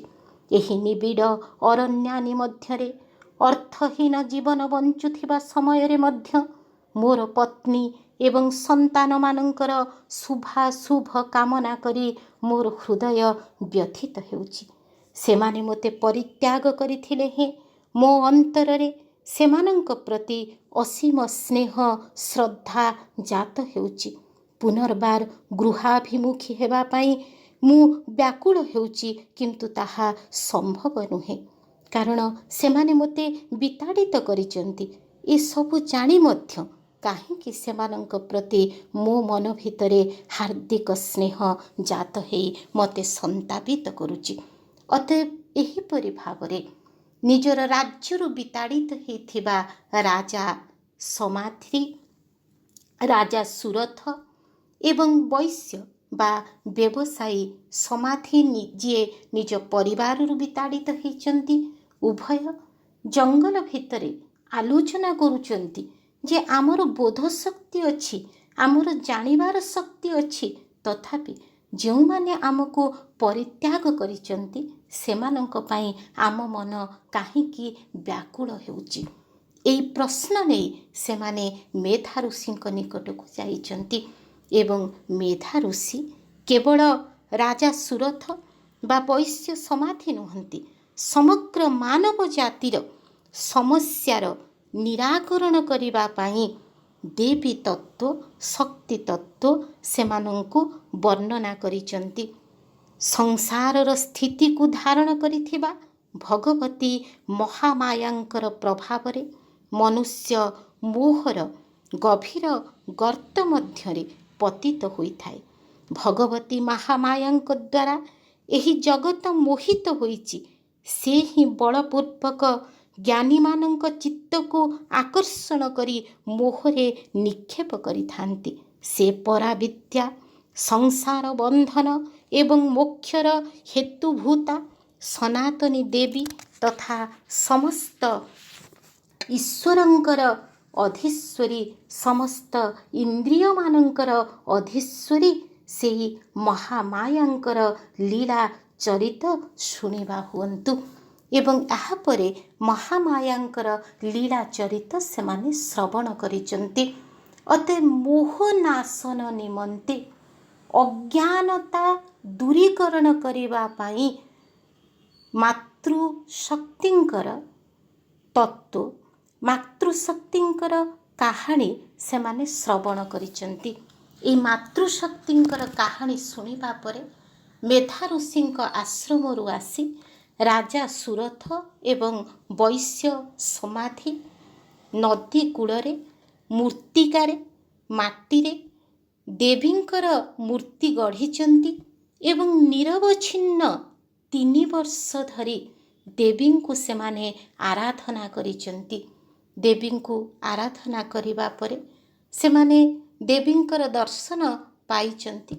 ତେବେ ଐତିହାସିକମାନେ ମତ ଦିଅନ୍ତି ଖ୍ରୀଷ୍ଟପୂର୍ବ 3ୟ ଶତକ ଥିଲା ସେହି ସମୟ, ଯେଉଁ ସମୟରେ ରାଜା ସୁରଥ ଏବଂ ବୈଶ୍ୟ ସମାଧି ଦେବୀଙ୍କର ମୂର୍ତ୍ତିକାରେ ମୂର୍ତ୍ତି ତିଆରି କରି ଆରାଧନା ଭାରତରେ ପ୍ରଚଳନ କରିଥିଲେ, ଭାରତବର୍ଷରେ ଆରମ୍ଭ କରିଥିଲେ।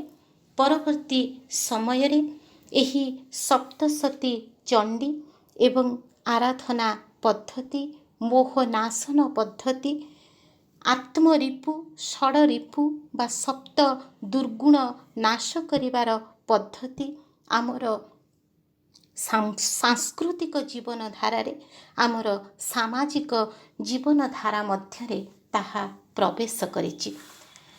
ଯେତେବେଳେ ଏହିପରି ସେମାନେ ଶ୍ରବଣ କରିଛନ୍ତି, ମାର୍କଣ୍ଡେୟ ପୁରାଣର କାହାଣୀ ଯେତେବେଳେ ସେମାନେ ଶ୍ରବଣ କରିଛନ୍ତି, ଆପଣମାନେ ସମସ୍ତେ ତାହା ଜାଣନ୍ତି। ଆମର ବାଳ ବିକାଶର ପିଲାମାନଙ୍କୁ ମଧ୍ୟ ସେ ବିଷୟରେ ଶିକ୍ଷା ଦିଆଯାଉଛି। ସେ ସମସ୍ତ ସ୍ତୋତ୍ର, ସେ ସମସ୍ତ ମନ୍ତ୍ର ଯାହାକୁ ଆମେ ଭାରତୀୟ ସାରସ୍ୱତ ନିଧି ଭାବରେ ଗ୍ରହଣ କରିଛେ ଏବଂ ପିଢ଼ି ପରେ ପିଢ଼ି ସେ ମନ୍ତ୍ର ଗୁଡ଼ିକ ସଞ୍ଚରିତ ହେବା ଆବଶ୍ୟକ ବୋଲି ଭଗବାନ ମନେ କରନ୍ତି। ତାର 5ମ ଅଧ୍ୟାୟରେ ଯେଉଁ ମାର୍କଣ୍ଡେୟ ପୁରାଣର କଥା ଆମେ ଆଲୋଚନା କରୁଥିଲେ, ତାର 5ମ ଅଧ୍ୟାୟରେ ଦେବୀ ଦୁର୍ଗାଙ୍କୁ ସ୍ତୁତି କରୁଛନ୍ତି। ସମସ୍ତ ଦେବତାମାନେ ଶକ୍ତିଙ୍କୁ ସ୍ତୁତି କରୁଛନ୍ତି। କିପରି? ନମୋ ଦେବ୍ୟೈ ମହାଦେବ୍ୟೈ ଶିବାयै ସତତଂ ନମଃ। ନମଃ ପ୍ରକୃତୈ ଭଦ୍ରାयै ନିୟତାଃ ପ୍ରଣତାଃ ସ୍ୱତାମ୍। ରୌଦ୍ରାयै ନମೋ ନିତ୍ୟାयै ଶୌର୍ଯ୍ୟଧାତ୍रै ନମೋ ନମଃ। ଜ୍ୟୋତ୍ସ୍ନାयै ଚେନ୍ଦୁରୂପିଣୈ ସୁଖାयै ସତତଂ ନମଃ। ଏହିପରି ସ୍ତୁତି କରିବା ସମୟରେ ସେମାନେ କହିଛନ୍ତି, ଯା ଦେବୀ ସର୍ବଭୂତେଷୁ ବିଷ୍ଣୁମାୟେତି ଶକ୍ତିତା ନମସ୍ତସ୍यै ନମସ୍ତସ୍यै ନମସ୍ତସ୍यै ନମୋ ନମଃ। ଯା ଦେବୀ ସର୍ବଭୂତେଷୁ ଚେତନିତ୍ୟଭିଧୀୟତେ ନମସ୍ତସ୍यै ନମସ୍ତସ୍यै ନମସ୍ତସ୍यै ନମୋ ନମଃ।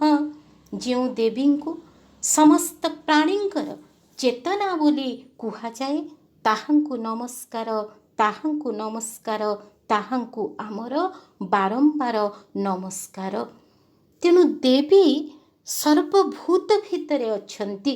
କିପରି ଅଛନ୍ତି?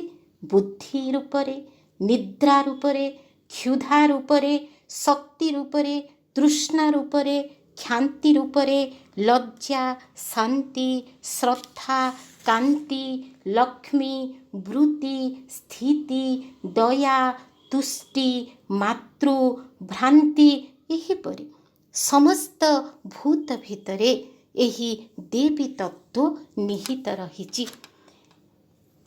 ତେବେ ଆଲୋଚନାର जो मध्यभागକୁ ଯେତେବେଳେ ଆମେ ଆସିଲେ ବର୍ତ୍ତମାନ ଆମେ ବୁଝିପାରିଲେ ଯେ କିପରି ଭାବରେ ଦେବୀ ବା ଶକ୍ତି ତତ୍ତ୍ୱ ସମସ୍ତ ପ୍ରାଣୀମାନଙ୍କ ଭିତରେ ଅଛନ୍ତି। ଏହା ଆମର ସାରସ୍ୱତ ପରମ୍ପରାରେ କୁହାଯାଇଥିଲା ଏବଂ ମୋହନାଶନ ନିମନ୍ତେ ଅରିନାଶନ ନିମନ୍ତେ ସେହି ସାରସ୍ୱତ ପରମ୍ପରାକୁ ଆମେ ହଜାର ହଜାର ବର୍ଷ ଧରି ତାକୁ ଆମେ ଗ୍ରହଣ କରି ଆସିଥିଲେ। ତେବେ ଏହି ଦେବୀ ତତ୍ତ୍ୱ ବା ପ୍ରତିମା ପୂଜା, ଯେଉଁ ପ୍ରତିମାଙ୍କୁ ଆମେ ମଣ୍ଡପରେ ଦେଖୁଛେ, ପୂଜା ମଣ୍ଡପରେ ଦେଖୁଛେ ଏବଂ ଆମେ ଦେଖୁଛେ ସେ ଅତ୍ୟନ୍ତ ସୁନ୍ଦର ବସ୍ତ୍ର ପିନ୍ଧିଛନ୍ତି, ପାଟ ବସ୍ତ୍ର ପିନ୍ଧିଛନ୍ତି, ରକ୍ତ ରଙ୍ଗର ବସ୍ତ୍ର ସେ ପିନ୍ଧିଛନ୍ତି, ସେ ସୁଶୋଭିତା, ନାନାଦି ଅଳଙ୍କାରରେ ସେ ବିଭୂଷିତା, ତାଙ୍କର ମସ୍ତକରେ କିରୀଟ ଶୋଭା ପାଉଛି। ଏହିପରି ଭାବରେ ଯେଉଁ ଦିବ୍ୟା ଦୁର୍ଗାଙ୍କୁ, ଯେଉଁ ଦିବ୍ୟା ଆଦିଶକ୍ତିଙ୍କୁ, ଯେଉଁ ଦିବ୍ୟା ଦେବୀଙ୍କୁ ଭବ୍ୟ ରୂପରେ ଆମେ ମଣ୍ଡପରେ ଦର୍ଶନ କରୁଛେ, ସେହି ପ୍ରତିମା ପୂଜା ସହିତ ପ୍ରତୀକ ପୂଜାକୁ ସଂଯୋଜିତ କରାଯାଇଛି। କାରଣ ସନାତନ ହିନ୍ଦୁ ଧର୍ମ ଅନୁଯାୟୀ ପ୍ରତିମା ପୂଜା ଏବଂ ପ୍ରତୀକ ପୂଜା ଗୋଟିଏ ମୁଦ୍ରାର ଦୁଇଟି ପାର୍ଶ୍ୱ ପରି। ଯେଉଁ ଦେବୀ ଦୁର୍ଗାଙ୍କୁ ଆମେ ମଣ୍ଡପରେ ପ୍ରତିମା ରୂପରେ ଦେଖୁଛେ, ସେ ଦୁର୍ଗା ଆମ ସମସ୍ତଙ୍କ ଭିତରେ ଅଛନ୍ତି। ଭଗବାନ ସତ୍ୟସାଇଙ୍କର ଉକ୍ତି ଅନୁଯାୟୀ ବାର ବାର ପୁନରାବୃତ୍ତି କରି ପ୍ରତ୍ୟେକ ନବରାତ୍ରି ସନ୍ଦେଶରେ ଭଗବାନ ଏ କଥା କହି ଆସିଛନ୍ତି, ଦେବୀ ଦୁର୍ଗା ହେଉଛନ୍ତି ଇଚ୍ଛା ଶକ୍ତି। ସେ ଇଚ୍ଛା ଶକ୍ତି ରୂପରେ ଆମ ଭିତରେ କ୍ରିୟାଶୀଳ। ମା ଲକ୍ଷ୍ମୀ ହେଉଛନ୍ତି କ୍ରିୟା ଶକ୍ତି, ସେ କ୍ରିୟା ଶକ୍ତି ରୂପରେ ଆମ ଭିତରେ ବିଦ୍ୟମାନ ଏବଂ ମା ସରସ୍ୱତୀ ହେଉଛନ୍ତି ଜ୍ଞାନ ଶକ୍ତି, ଜ୍ଞାନ ଶକ୍ତି ରୂପରେ ସେ ଆମ ମଧ୍ୟରେ ବିରାଜିତ। ଏହିପରି ଦେବୀ ଦୁର୍ଗା, ଦେବୀ ଲକ୍ଷ୍ମୀ ଏବଂ ଦେବୀ ସରସ୍ୱତୀ ଏକ ଶକ୍ତିଙ୍କର ଯେଉଁ ତ୍ରିବିଧ ରୂପ ରହିଛି, ସେ ତ୍ରିବିଧ ରୂପକୁ ଯଥାକ୍ରମେ ଇଚ୍ଛା ଶକ୍ତି, କ୍ରିୟା ଶକ୍ତି ଏବଂ ଜ୍ଞାନ ଶକ୍ତି ସହିତ ସଂଯୋଜିତ କରାଯାଇଛି। ଏ ଦେବୀ ତତ୍ତ୍ୱକୁ ଆମେ ନିଜ ଭିତରେ ଅନୁଭବ କରିବା ଆବଶ୍ୟକ। ଏ ପୁରାଣରେ ଯେଉଁ କାହାଣୀ ରହିଛି, ସେହି ପୌରାଣିକ କାହାଣୀକୁ ଆମେ ନିଜ ଭିତରେ କିପରି ଅବଲୋକନ କରିପାରିବା, ବର୍ତ୍ତମାନ ସେହି ପର୍ଯ୍ୟାୟ ଭିତରକୁ ଆସିବା। ଦେବୀ ଉପନିଷଦରେ ଦୁର୍ଗମାସୁରଙ୍କ ବଧକୁ ନେଇ ଗୋଟିଏ ଶ୍ଲୋକ ରହିଛି, ଯାହା ଆପଣମାନଙ୍କ ପାଖରେ ରଖିବା ପାଇଁ ଚାହିଁବି।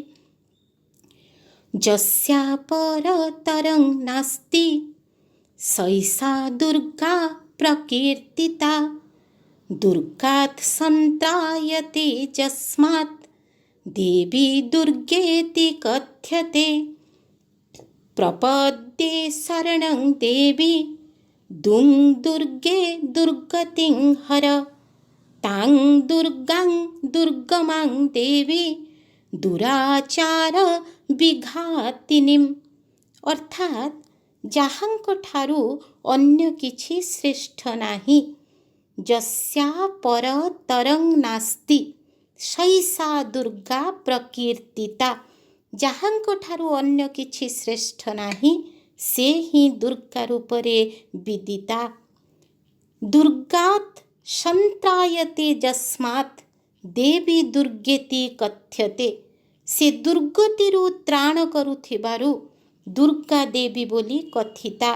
ହେ ଦେବୀ, ମୁଁ ତୁମର ଶରଣାଗତ, ତୁମେ ମୋର ଦୁର୍ଗତି ହରଣ କର।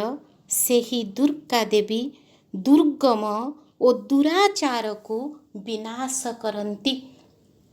ଦେବୀ ଦୁର୍ଗମାସୁରକୁ ବଦ୍ଧ କରିଥିଲେ ଏବଂ ବେଦୋଦ୍ଧାର କରିଥିବା ପ୍ରସଙ୍ଗ ମଧ୍ୟ ଭାରତୀୟ ପୁରାଣମାନଙ୍କରେ ବର୍ଣ୍ଣିତ। ତେବେ ଦୁର୍ଗମ କେବଳ ଗୋଟିଏ ଅସୁର ନୁହେଁ, ଦେବୀ ଦୁର୍ଗମ ଓ ଦୁରାଚାରକୁ ବିନାଶ କରନ୍ତି। ଆଜି ପୃଥିବୀରେ କିଛି ଦୁର୍ଗମ ଅଞ୍ଚଳ ଅଛି। ମଣିଷ ମହାକାଶରେ ପହଞ୍ଚି ପାରିଛି, ମହାସମୁଦ୍ରର ଅତଳ ଗର୍ଭକୁ ସ୍ପର୍ଶ କରିପାରିଛି ଏବଂ ମହାକାନ୍ତାର ମହାଗିରିଶୃଙ୍ଗ ଏସବୁକୁ ମଧ୍ୟ ଆରୋହଣ କରିସାରିଛି। ଆମେ ଏଭଳି ଭାବରେ ପ୍ରକୃତିକୁ କରଗତ କରିବାରେ ଅଭ୍ୟସ୍ତ ହୋଇଯାଇଛି ଯେ ଦୁର୍ଗମ ଅଞ୍ଚଳ ଆମ ପାଖରେ କିଛି ନାହିଁ। କିନ୍ତୁ ପ୍ରକୃତ ଦୁର୍ଗମ ସ୍ଥାନ କେଉଁଠି? ନିଜଠାରୁ ଯାଇ ନିଜ ପାଶେ ପହଞ୍ଚିବା ସବୁଠାରୁ ବେଶୀ ଦୂର। ବଡ଼ କଠିନ ସେ ଗୀତର ସାଧନା, ସହଜ ଯାହାର ସୁର। ନିଜଠାରୁ ଯାଇ ନିଜ ପାଶେ ପହଞ୍ଚିବା ସବୁଠାରୁ ବେଶୀ ଦୂର। ନିଜ ଭିତରକୁ ଯିବା, ଅନ୍ତର୍ଦୃଷ୍ଟିଯୁକ୍ତ ହେବା, ନିଜ ଭିତରେ ଥିବା ଶତ୍ରୁକୁ ଦେଖିବା, ନିଜ ଭିତରେ ଥିବା ଦୁରାଚାରକୁ ଦେଖିବା, ଏହା ହେଉଛି ସବୁଠାରୁ ଦୁର୍ଗମ ସ୍ଥାନ। ଏବଂ ଏ ଦୁର୍ଗମ ସ୍ଥାନକୁ ଯିବାରେ ଅନ୍ତର୍ଦୃଷ୍ଟି ସମ୍ପନ୍ନ ହେବାରେ ମା ଦୁର୍ଗା, ମାତୃଶକ୍ତି, ଇଚ୍ଛା ଶକ୍ତି ଆମକୁ ସହାୟତା କରିଥାନ୍ତି। ଦେବୀ ଦୁର୍ଗାଙ୍କୁ ଆମେ ନିଜ ଭିତରେ ଅବଲୋକନ କରିବା। କିପରି ଭାବରେ ତାଙ୍କୁ ଅବଲୋକନ କରିବା? ଏସବୁ କାହାଣୀ ଗୁଡ଼ିକ ହେଉଛି ପ୍ରତୀକାତ୍ମକ, ରୂପକାତ୍ମକ। ସମସ୍ତ ଦେବତାମାନେ ଏକତ୍ରିତ ହୋଇ ଦେବୀଙ୍କୁ ଆରାଧନା କରୁଛନ୍ତି ଏବଂ ହିମାଳୟର ଊର୍ଦ୍ଧ୍ୱ ଦେଶରୁ ଏକ ଶ୍ୱେତ ପୁଞ୍ଜ ସେମାନେ ଦେଖିବାକୁ ପାଉଛନ୍ତି। ଜ୍ୟୋତିର ଆଲୋକ, ଶ୍ୱେତ ରଙ୍ଗର ଶୀତଳ ଜ୍ୟୋତି ଆଲୋକ ସେମାନେ ଦେଖିବା ପାଇଁ ପାଉଛନ୍ତି ଏବଂ ସେହି ଜ୍ୟୋତିର ଆଲୋକ, ସେହି ଜ୍ୟୋତିର୍ମୟୀ ରୂପ ଧୀରେ ଧୀରେ ଦୁର୍ଗାରେ ପରିଣତ ହେଉଛନ୍ତି। ଏହିପରି ବର୍ଣ୍ଣନା ରହିଛି। ପ୍ରକୃତରେ ଆମର ପଞ୍ଚ ଇନ୍ଦ୍ରିୟ ହେଉଛନ୍ତି ପଞ୍ଚ ଦେବତା।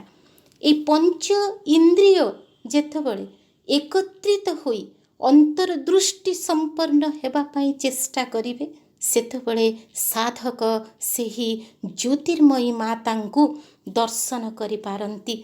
କିପରି ତାଙ୍କର ଶୋଭା ଟିକିଏ ଆପଣମାନଙ୍କ ପାଖରେ ରଖିବା ପାଇଁ ଚାହିଁବି। କି ଶୁଭ୍ର ଶାଣିତ ଶୋଭା, ସହସ୍ରାଭ ସକାଳ ସଙ୍କାଶ, ଏହିପରି ବର୍ଣ୍ଣନା ରହୁଛି। ସେ ଦେଖିବା ପାଇଁ କିଭଳି? କି ଶୁଭ୍ର ଶାଣିତ ଶୋଭା। ଯେତେବେଳେ ଆଲୋକପୁଞ୍ଜ ଭାବରେ ସେ ହିମାଳୟରୁ ଅବତରଣ କରୁଛନ୍ତି, ସେତେବେଳେ ଶୁଭ୍ର ଏବଂ ଶାଣିତ ତୀକ୍ଷ୍ଣ ଶୋଭା ତାଙ୍କର ଦେବତାମାନେ ଅବଲୋକନ କରୁଛନ୍ତି। ସହସ୍ରାଭ ସକାଳ ସଙ୍କାଶ, ସକାଳ ଯେପରି ଶୀତଳ, ସେପରି ସହସ୍ର ସକାଳର ଆଭାସମ। ସେ ହେଉଛନ୍ତି ଶୀତଳ, ସେ ହେଉଛନ୍ତି ଆନନ୍ଦପ୍ରଦ ଏବଂ ସେ ହେଉଛନ୍ତି ଜ୍ୟୋତିର୍ମୟୀ। କି ଶୁଭ୍ର ଶାଣିତ ଶୋଭା, ସହସ୍ରାଭ ସକାଳ ସଙ୍କାଶ। ବିଦ୍ୟ ହେଲ ବନାବର୍ତ୍ତେ, ଚତୁର୍ବେଦ ଚରଣ ଭାଗରେ। ଏକ ଭୁଜେ ବର ମୁଦ୍ରା, ଊର୍ଦ୍ଧ୍ୱାୟିତ ଆନ ଭୁଜେ ପାଶ। ଅପର ଭୁଜରେ ତବ ଅଙ୍କୁଶ ବି ଅଭୟ ଆବରେ। ଇନ୍ଦ୍ର ଆଦି ଆଦିତେୟ, ଅଗ୍ରେ ତବ ଆରମ୍ଭିଲେ ପୂଜା। ଘୋଷିଲେ ଶକ୍ତିର ଜୟ, ଯୋଡ଼ ହସ୍ତେ ମଥା ସର୍ପେ ପୋତି। ଚମକାଇ ଚୌଦିଗ, ଚତୁର୍ଭୁଜା ହେଲ ଅଷ୍ଟଭୁଜା। ଦୁର୍ଗମାସୁରକୁ ଦଳି, ହେଲ ଦୁର୍ଗା ଅଇ ଦିବ୍ୟ ଜ୍ୟୋତି। ଏହି ଦିବ୍ୟ ଜ୍ୟୋତି ଅଷ୍ଟଭୁଜା ରୂପ ଧାରଣ କରି ଦୁର୍ଗମାସୁରକୁ ବଦ୍ଧ କରିଥିଲେ। ପ୍ରକୃତରେ ଏ ଦେବୀ ଦୁର୍ଗାଙ୍କୁ ସାଧକ ନିଜ ମଧ୍ୟରେ ଏହି ସହସ୍ରାଭ ସକାଳ ସଙ୍କାଶ ଶୁଭ୍ର ଶାଣିତ ଦିବ୍ୟ ଜ୍ୟୋତିର୍ମୟୀ ରୂପକୁ ସାଧକ ନିଜ ମଧ୍ୟରେ ଅବଲୋକନ କରିପାରିବ। ମହାଯୋଗୀ ଓ ମହାକବି ଶ୍ରୀ ଅରବିନ୍ଦ ତାଙ୍କର ସାବିତ୍ରୀ ମହାକାବ୍ୟରେ ଦେବୀ ଦୁର୍ଗାଙ୍କର ଯେଉଁ ପରିଚୟ ଦେଇଛନ୍ତି ତାହା ଆମ ଧର୍ମ ସାହିତ୍ୟରେ ଅତୁଳନୀୟ। ସାବିତ୍ରୀ ତାଙ୍କର ଅନ୍ତରାତ୍ମାର ଦିବ୍ୟ ଦୃଷ୍ଟିରେ ସେହି ମହାଦୁର୍ଗାଙ୍କୁ ଦର୍ଶନ କରିଥିଲେ ଓ ତାଙ୍କ ମୁଖରୁ ତାଙ୍କର ଦିବ୍ୟ ପରିଚୟ ଶ୍ରବଣ କରିଥିଲେ। ସେ ଅରବିନ୍ଦଙ୍କର ଭାଷାରେ ଦୁର୍ଗାଙ୍କର ଯେଉଁ ପରିଚୟ ରହିଛି, ଦୁର୍ଗା ମୁହିଁ ଇଷ୍ଟ ଦେବୀ ଦର୍ପ ସବଳର, ଲକ୍ଷ୍ମୀ ମୁହିଁ ହୃଦୟର ରାଣୀ ଶ୍ରୀମନ୍ତର, ଧ୍ୱଂସ କରି ଚାଲେ ପୁଣି ମହାକାଳୀ ରୂପେ, ପଦ ତଳେ ଦଳି ଚାଲେ ଅସୁରଙ୍କ ଶବ। ଏଠି ଦେବୀ କହୁଛନ୍ତି ସାବିତ୍ରୀଙ୍କୁ ତାଙ୍କର ଅନ୍ତର୍ଯାତ୍ରା କାଳରେ ମୁଁ କୌଣସି ବିପଦକୁ ଭ୍ରୂକ୍ଷେପ କରେ ନାହିଁ। ସ୍ୱର୍ଗର କ୍ରୁଦ୍ଧ ଭ୍ରୁକୁଟିକୁ ମଧ୍ୟ ମୋର ଡର ନାହିଁ। ନରକର ହିଂସ୍ର ଆକ୍ରମଣ ପାଖରେ ମୁଁ ପଛଘୁଞ୍ଚା ଦିଏ ନାହିଁ। ଅପଦେବତାମାନଙ୍କର ଦ୍ୱେଷପୂର୍ଣ୍ଣ ସହସ୍ର ବିରୋଧକୁ ମୁଁ ମୋର ସବଳ ପାଦରେ ଦଳି ଦେଇ ଚାଲେ ଅଭିପ୍ସୁ ମଣିଷମାନଙ୍କୁ ଦିବ୍ୟ ପଥରେ ଘେନିଯିବା ଲାଗି। ସେମାନଙ୍କର ପଥଯାତ୍ରାର ସର୍ବଦୁର୍ଗତିକୁ ମୁଁ ସର୍ବଦା ଖଣ୍ଡନ କରୁଥାଏ। ଆଉ ମଧ୍ୟ ମୁଁ ମନୁଷ୍ୟର ଚିନ୍ତାକୁ ବୃହତ୍ତର ସତ୍ୟ ଦିଗରେ ପରିଚାଳିତ କରେ। ପାର୍ଥିବ ଜୀବନ ପରିବର୍ତ୍ତେ ତାକୁ ସନାତନ ଆତ୍ମିକ ଜୀବନ ଗ୍ରହଣ କରିବାକୁ ବାଧ୍ୟ କରେ। ମୁଁ ଅଦୃଶ୍ୟ ଜଗତମାନଙ୍କର ସବୁ ନିଗୂଢ଼ ତଥ୍ୟ ମୋତେ ଜଣାଅଛି, ସବୁ ରହସ୍ୟ ମଧ୍ୟ ମୋତେ ଜଣାଅଛି। ମୁଁ ବୀରମାନଙ୍କର ଯୁଦ୍ଧଯାତ୍ରାର ପୂର୍ବଭାଗରେ ଚାଲିଥାଏ। ତୀର୍ଥଯାତ୍ରୀମାନଙ୍କର ଦିଗହରା ଅନ୍ଧକାର ପଥରେ ମୁଁ ହିଁ ସେମାନଙ୍କ ସମ୍ମୁଖରେ ଉଜ୍ଜ୍ୱଳ ଧ୍ରୁବତାରା ସଦୃଶ ଜଳି ଉଠେ। ଶୁଣ ସାବିତ୍ରୀ, ଏ ପୃଥିବୀରେ ମୁଁ ବାରମ୍ବାର ଅସୁରମାନଙ୍କର ବିନାଶ କରି ଆସୁଛି, କିନ୍ତୁ ମୂଳ ପାପ ବା ପାପର ମୂଳ ଉତ୍ସକୁ ମୁଁ କିଛି କରିପାରୁନାହିଁ। ଏହି ପୃଥିବୀରେ ସବୁ ପ୍ରାଣୀଙ୍କ ଭିତରେ କେବଳ ମଣିଷର ମନ ଏବଂ ହୃଦୟ ଭିତରେ ଯେଉଁ କୁଟିଳତା ରହିଛି, ସେହି କୁଟିଳତା ତାର ଜ୍ଞାନକୁ ଆଚ୍ଛନ୍ନ କରିଦେଉଛି। ସେଥିରୁ ତାକୁ ମୁକ୍ତ କରି ତାର ହୃଦୟକୁ ବ୍ୟାପକ କରିବା ପାଇଁ, ତାର ଚେତନାକୁ ଶକ୍ତିମୟୀ କରିବା ଅଭିପ୍ରାୟରେ ମୁଁ ତା ସହିତ ରହିଆସିଛି। ଅତଏବ ଏହିପରି ଶକ୍ତି ତତ୍ତ୍ୱକୁ ଯେତେବେଳେ ଏଇ ନାରାୟଣୀ ତତ୍ତ୍ୱକୁ ନାରୀ ନିଜ ଭିତରେ ଅନୁଭବ କରିବ, ଅରିବିନାଶନ କରିବ, ସେତେବେଳେ ସେ ନାରାୟଣୀରେ ରୂପାନ୍ତରିତ ହେଇଯିବ। ଭଗବାନ ଯେଉଁ ଇଚ୍ଛା ଶକ୍ତି, କ୍ରିୟାଶକ୍ତି ଏବଂ ଜ୍ଞାନ ଶକ୍ତିର କଥା କହିଲେ, ଭଗବାନଙ୍କର ବାର୍ତ୍ତାର, ଭଗବାନଙ୍କର ବାଣୀର ଅନ୍ୟତମ ପ୍ରଚାରକ ଏବଂ ଭଗବାନଙ୍କର ବାଣୀର ସଫଳ ବ୍ୟାଖ୍ୟାକାର ମଧ୍ୟ ଅନିଲ କୁମାର ତାହାର ସୁନ୍ଦର ବିଶ୍ଳେଷଣ କରନ୍ତି। ଆମମାନଙ୍କ ଜୀବନରେ ଅନେକ ଭାବନା ଆସେ। ଭାବନା ନାହିଁ ତ ଜୀବନ ନାହିଁ। এই ଭାବନା ହେଉଛି ଆମର ଜନ୍ମ ଏବଂ ମୃତ୍ୟୁର କାରଣ। এই ଭାବନା ହେଉଛି ଆମର ସୁଖ ଏବଂ ଦୁଃଖର କାରଣ। ମନୁଷ୍ୟର ଜୀବନ ହେଉଛି ଅନେକ ଗୁଡ଼ିଏ ଭାବନାର ସମାହାର। ଯେପରି ସମୁଦ୍ରର ବେଳାଭୂମିରେ ଗୋଟିଏ ପରେ ଗୋଟିଏ ଢେଉ ଆସେ ଏବଂ ବେଳାଭୂମିରେ ମଥା ପିଟି ତାହା ଫେରିଯାଏ, ସେହିପରି ଆମ ମନ ଭିତରେ ଭାବନାର ତରଙ୍ଗ ବାର ଉତ୍ତୋଳିତ ହେଉଥାଏ। ଏବଂ ତରଙ୍ଗ ଯେପରି ଭାବରେ ଅସ୍ଥିର, ଏ ଭାବନା ଗୁଡ଼ିକ ମଧ୍ୟ ସେହିପରି ଅସ୍ଥିର। ଭାବନା ଗୁଡ଼ିକ ଆସନ୍ତି ଏବଂ ଯାଆନ୍ତି। ଭାବନା ଗୁଡ଼ିକ ଅସ୍ଥିର, ଭାବନା ଗୁଡ଼ିକ ଅସ୍ଥାୟୀ, ଭାବନା ଗୁଡ଼ିକ ଶକ୍ତିହୀନ। କିନ୍ତୁ ଯେତେବେଳେ ଏହି ଭାବନା ଭିତରୁ କୌଣସି ଗୋଟିଏ ନିର୍ଦ୍ଦିଷ୍ଟ ସକାରାତ୍ମକ ଭାବନାକୁ ଆମେ ଦୃଢ଼ ଭାବରେ ଧରି ରଖିବା, ତାହା ହେଇଯିବ ଇଚ୍ଛା। ଏବଂ ତାକୁ ଯେତେବେଳେ ଆମେ ନିଜ ମନ ଭିତରେ ତାକୁ ସଂଗୋପିତ କରିବା, ଗୋଟେ ବୀଜ ବପନ କରିବା ପରି ତାକୁ ଯେତେବେଳେ ଆମେ ନିଜ ମନ ଭିତରେ ସଂଗୋପିତ କରିବା, ତାହା ହେଇଯିବ ଇଚ୍ଛା ଶକ୍ତି, ଥଟ୍ ଆଣ୍ଡ ୱିଲ୍ ପାୱାର। ଏ ଦୁଇଟି ଭିତରେ କ'ଣ ପାର୍ଥକ୍ୟ ରହିଛି ଏବଂ ଇଚ୍ଛା ଶକ୍ତି ହିଁ କିଭଳି ମା ଦୁର୍ଗା, ମା ନାରାୟଣୀ ରୂପରେ ଆମ ମଧ୍ୟରେ କ୍ରିୟାଶୀଳ, ତାହା ବ୍ୟାଖ୍ୟାକାର ଅନିଲ କୁମାର କହିବା ପାଇଁ ପ୍ରଚେଷ୍ଟା କରିଛନ୍ତି। ତେବେ ଆମ ଭିତରେ ଆସୁଥିବା ଅନେକ ଭାବନା ଭିତରୁ ଗୋଟିଏ ସକାରାତ୍ମକ ଭାବନାକୁ, ଗୋଟିଏ ସତ୍ ଭାବନାକୁ ଇଚ୍ଛା ଶକ୍ତିରେ ରୂପାନ୍ତରିତ କରିବା ପାଇଁ ଆମକୁ ନିତ୍ୟ ସାଧନାର ମାର୍ଗରେ ରହିବା ପାଇଁ ପଡ଼ିବ। ସେଥିପାଇଁ ଏହି କର୍ମକାଣ୍ଡ, ଏହି ରିଚୁଆଲ୍ସ ଗୁଡ଼ିକ ନବରାତ୍ରି ଉତ୍ସବର ପୂଜା ପଦ୍ଧତି ସହିତ ଜଡ଼ିତ ହୋଇ ରହିଛି। ଆପଣମାନଙ୍କ ପାଖରେ ମୁଁ ଗୋଟିଏ ଛୋଟ ଉଦାହରଣ ଦେବାକୁ ଚାହିଁବି, କିପରି ଭାବରେ ଇଚ୍ଛା ଶକ୍ତି ଗୋଟିଏ ନାରୀ ଭିତରେ କ୍ରିୟାଶୀଳ। ଆପଣମାନେ ସମସ୍ତେ ପଦ୍ମଶ୍ରୀ ଅରୁଣିମା ସିହ୍ନାଙ୍କୁ ଜାଣନ୍ତି। ତାଙ୍କୁ ଯେତେବେଳେ ମାତ୍ର 23 ବର୍ଷ ବୟସ, ସେତେବେଳେ ସେ ଭଲ ଭଲିବଲ ଖେଳୁଥିଲେ ଏବଂ ପର୍ବତ ଆରୋହଣ କରିବା ପାଇଁ ପ୍ରଶିକ୍ଷଣ ନେଉଥିଲେ। ତାଙ୍କର ଗୋଟିଏ ସାର୍ଟିଫିକେଟ୍ କରିବାର ଥିଲା। ସେହି କାମରେ ସେ ଲକ୍ଷ୍ନୌରୁ ଦିଲ୍ଲୀ ଆସୁଛନ୍ତି ପଦ୍ମାବତୀ ଏକ୍ସପ୍ରେସରେ। 2011 ମସିହାର ଘଟଣା। 23 ବର୍ଷର ଝିଅ ରାତିରେ ଟ୍ରେନରେ ଆସୁଛନ୍ତି ଏବଂ ସେ ଭୟଙ୍କର ରାତିରେ ଟ୍ରେନ୍ ଭିତରେ କିଛି ଦୁରାଚାରୀ ପ୍ରବେଶ କରୁଛନ୍ତି ଏବଂ ସେମାନେ ଲୁଟ୍ତରାଜ ଆରମ୍ଭ କରୁଛନ୍ତି।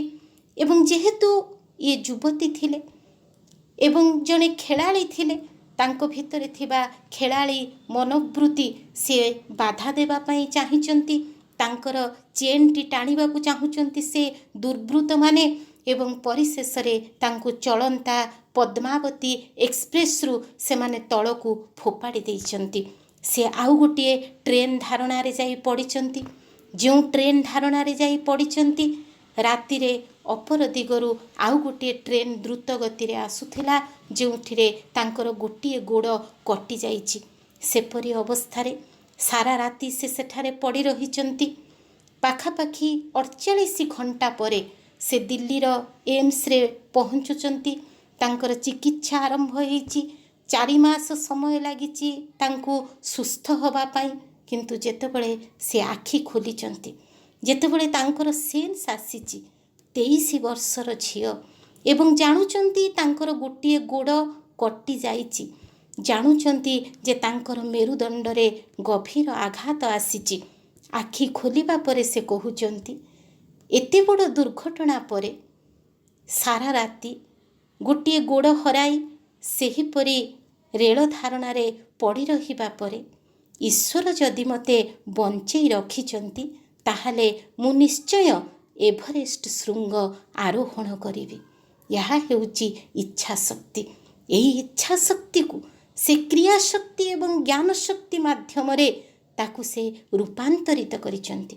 2013 ମସିହାରେ ସେ ଏଭରେଷ୍ଟ ଶୃଙ୍ଗ ଆରୋହଣ କରୁଛନ୍ତି ଏବଂ ସେ ହେଉଛନ୍ତି ପୃଥିବୀର ସର୍ବପ୍ରଥମ ମହିଳା ଯିଏ ଅଙ୍ଗହାନି ସତ୍ତ୍ୱେ ଏଭରେଷ୍ଟ ଗିରି ଶୃଙ୍ଗ ଆରୋହଣ କରିଛନ୍ତି। କେବଳ ଏଭରେଷ୍ଟ ଗିରି ଶୃଙ୍ଗ ନୁହେଁ, ତାପରେ ସମଗ୍ର ବିଶ୍ୱର 5ଟି ଦୀର୍ଘତମ ଗିରି ଶୃଙ୍ଗ ଆରୋହଣ କରିଛନ୍ତି। ତାଙ୍କର ଜୟଯାତ୍ରା ଅବ୍ୟାହତ ରହିଛି। ତାଙ୍କୁ ପଦ୍ମଶ୍ରୀ ଉପାଧି ମିଳିଛି। ଆପଣମାନଙ୍କ ପାଖରେ ମୋର ଶେଷ କଥା ରଖିବା ପାଇଁ ଯାଉଛି। ଭାରତୀୟ ବାଙ୍ଗ୍ମୟରେ ନାରୀ ନାରାୟଣୀ ବୋଲି କୁହାଗଲା। ନାରୀକୁ ସକଳ ଶକ୍ତିର ଉତ୍ସ ବୋଲି କୁହାଗଲା। ଇଚ୍ଛା ଶକ୍ତି, କ୍ରିୟା ଶକ୍ତି ଏବଂ ଜ୍ଞାନ ଶକ୍ତି ମାଧ୍ୟମରେ ଆମ ଭିତରେ ଥିବା ରିପୁଗୁଡ଼ିକୁ ନାଶ ନ କରି ପ୍ରେମର ଜ୍ୟୋତି, ଜ୍ଞାନର ଜ୍ୟୋତି ଉନ୍ମିଳିତ କରି ଗୋଟିଏ ଦିବ୍ୟ ଜୀବନ ଲାଭ କରିବାର ସମସ୍ତ ସମ୍ଭାବନା ଆମ ମଧ୍ୟରେ ରହିଛି। ତେଣୁ ନାରୀକୁ ନାରାୟଣୀ ବୋଲି କୁହାଯାଇଛି। ଏ ଜୀବନ ଭବ୍ୟ ହେଉ, ଏ ଜୀବନ ଦିବ୍ୟ ହେଉ, ଏ ଜୀବନ ସତ୍ୟସାଇଙ୍କର ଚରଣ ଲାଗି ହେଉ। ए समस्त प्रार्थना सह ए समस्त आलोचना को ए समस्त वाणी को भगवानंकर पादपद्मरे अर्पण करुछि। आपण माने दीर्घ समय धरी मते शुणिछंती। मोर गभीर कृतज्ञता एवं मोर प्रणाम मोर साईराम आपण मानक निकटरे निवेदन करुछि। साईराम। धन्यवाद भौणी। आपणक आध्यात्मिक ज्ञानर परिधि सारस्वत साधना को अधिक सुदृढ़ और सुदूर प्रसार करने पाई स्वामी निकटरे प्रार्थना। उपस्थित नमस्य गुरुजन और भाई भौणी को तांको उत्साहजनक उपस्थिति निमंते कृतज्ञता। गुरुजनक आशीषर झर और स्वामी दिव्य कृपाचर सबरी जीवन को सिक्त करू। स्वामी आम जीवन रथर सारथी होई तांको निर्देशित पथरे आगे नियंतु। एही स्वर्णिम आध्यात्मिकतार महकरे दिव्यायित प्रेमरे स्नात अधिवेशनर आशीर्वाद प्रदान करिथिबारु परम कृपामयी साई जननींक चरण कमलरे आम समस्तंकर कृतज्ञता अंजलि पूर्वक एही अधिवेशन को तांकरी पादपद्मरे अर्पण करुछु। जय साईराम।